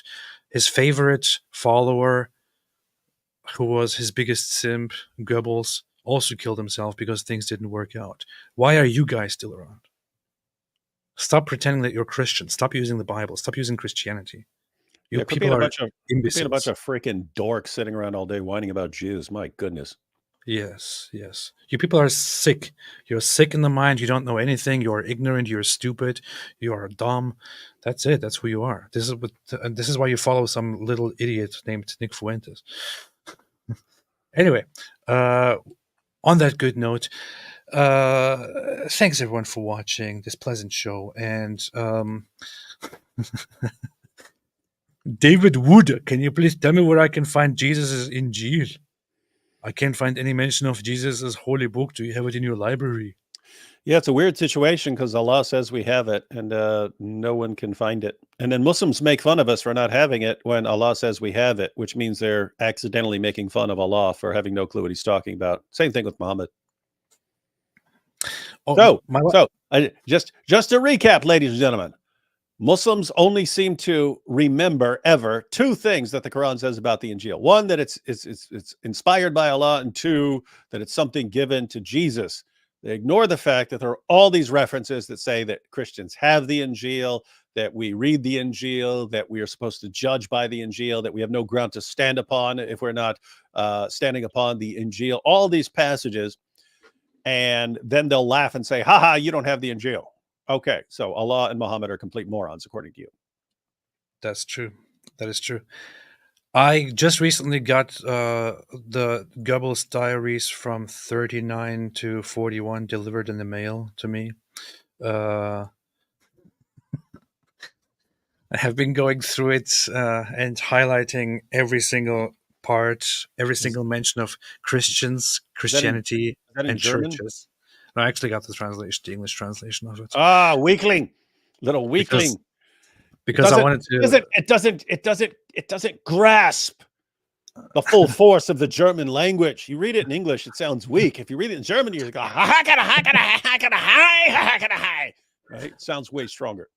I got it because there are all these wonderful people out there. Minail made a super sticker saying #1 fan. Thank you so much, Minail. Appreciate it. Always happy to see you here. Lots of those gropers and neo-Nazis who act like, oh, Nazis were based. They was against corruption and stuff, you know. So I looked up all trying to make the world a better place. I looked up all references in the diary about Christians, Christianity, Christ, churches, religion. It looked them all up. It highlighted all of them.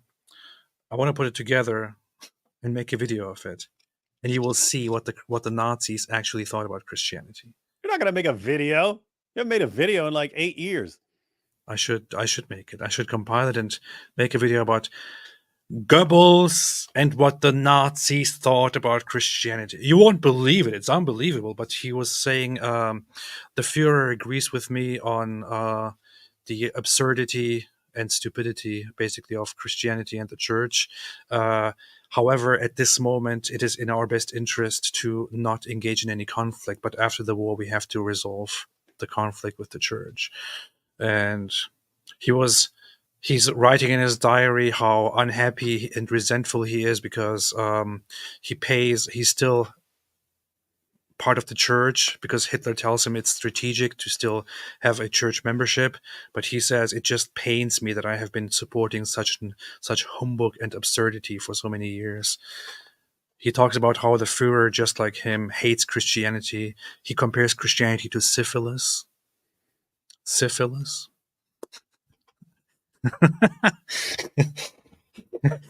He says that Christian morality is full of hypocrisy and stupidity, and that man is made to freely have sex as he wishes, but unfortunately Christianity has imposed this stupid morality of sexual restraint, which is completely the opposite of what gropers tell me.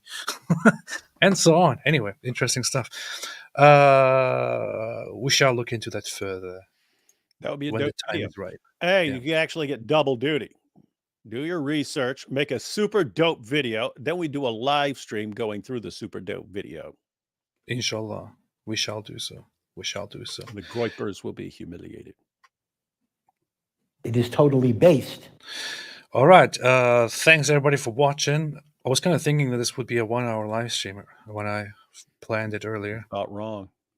But then it just kept going because it's kind of fun, and I like having everybody around here. I like this community, everyone. This is the nicest thing that I've ever said in my entire life. We'll never say it again.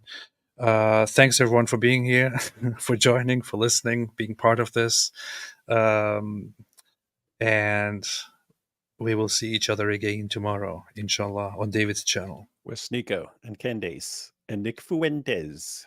Inshallah. The trinity of anti-Semitic evil. Until then, take care. And as always... You sick in the mind? Sorry, wrong clip. As always... Stay away from Islam. That's what they do.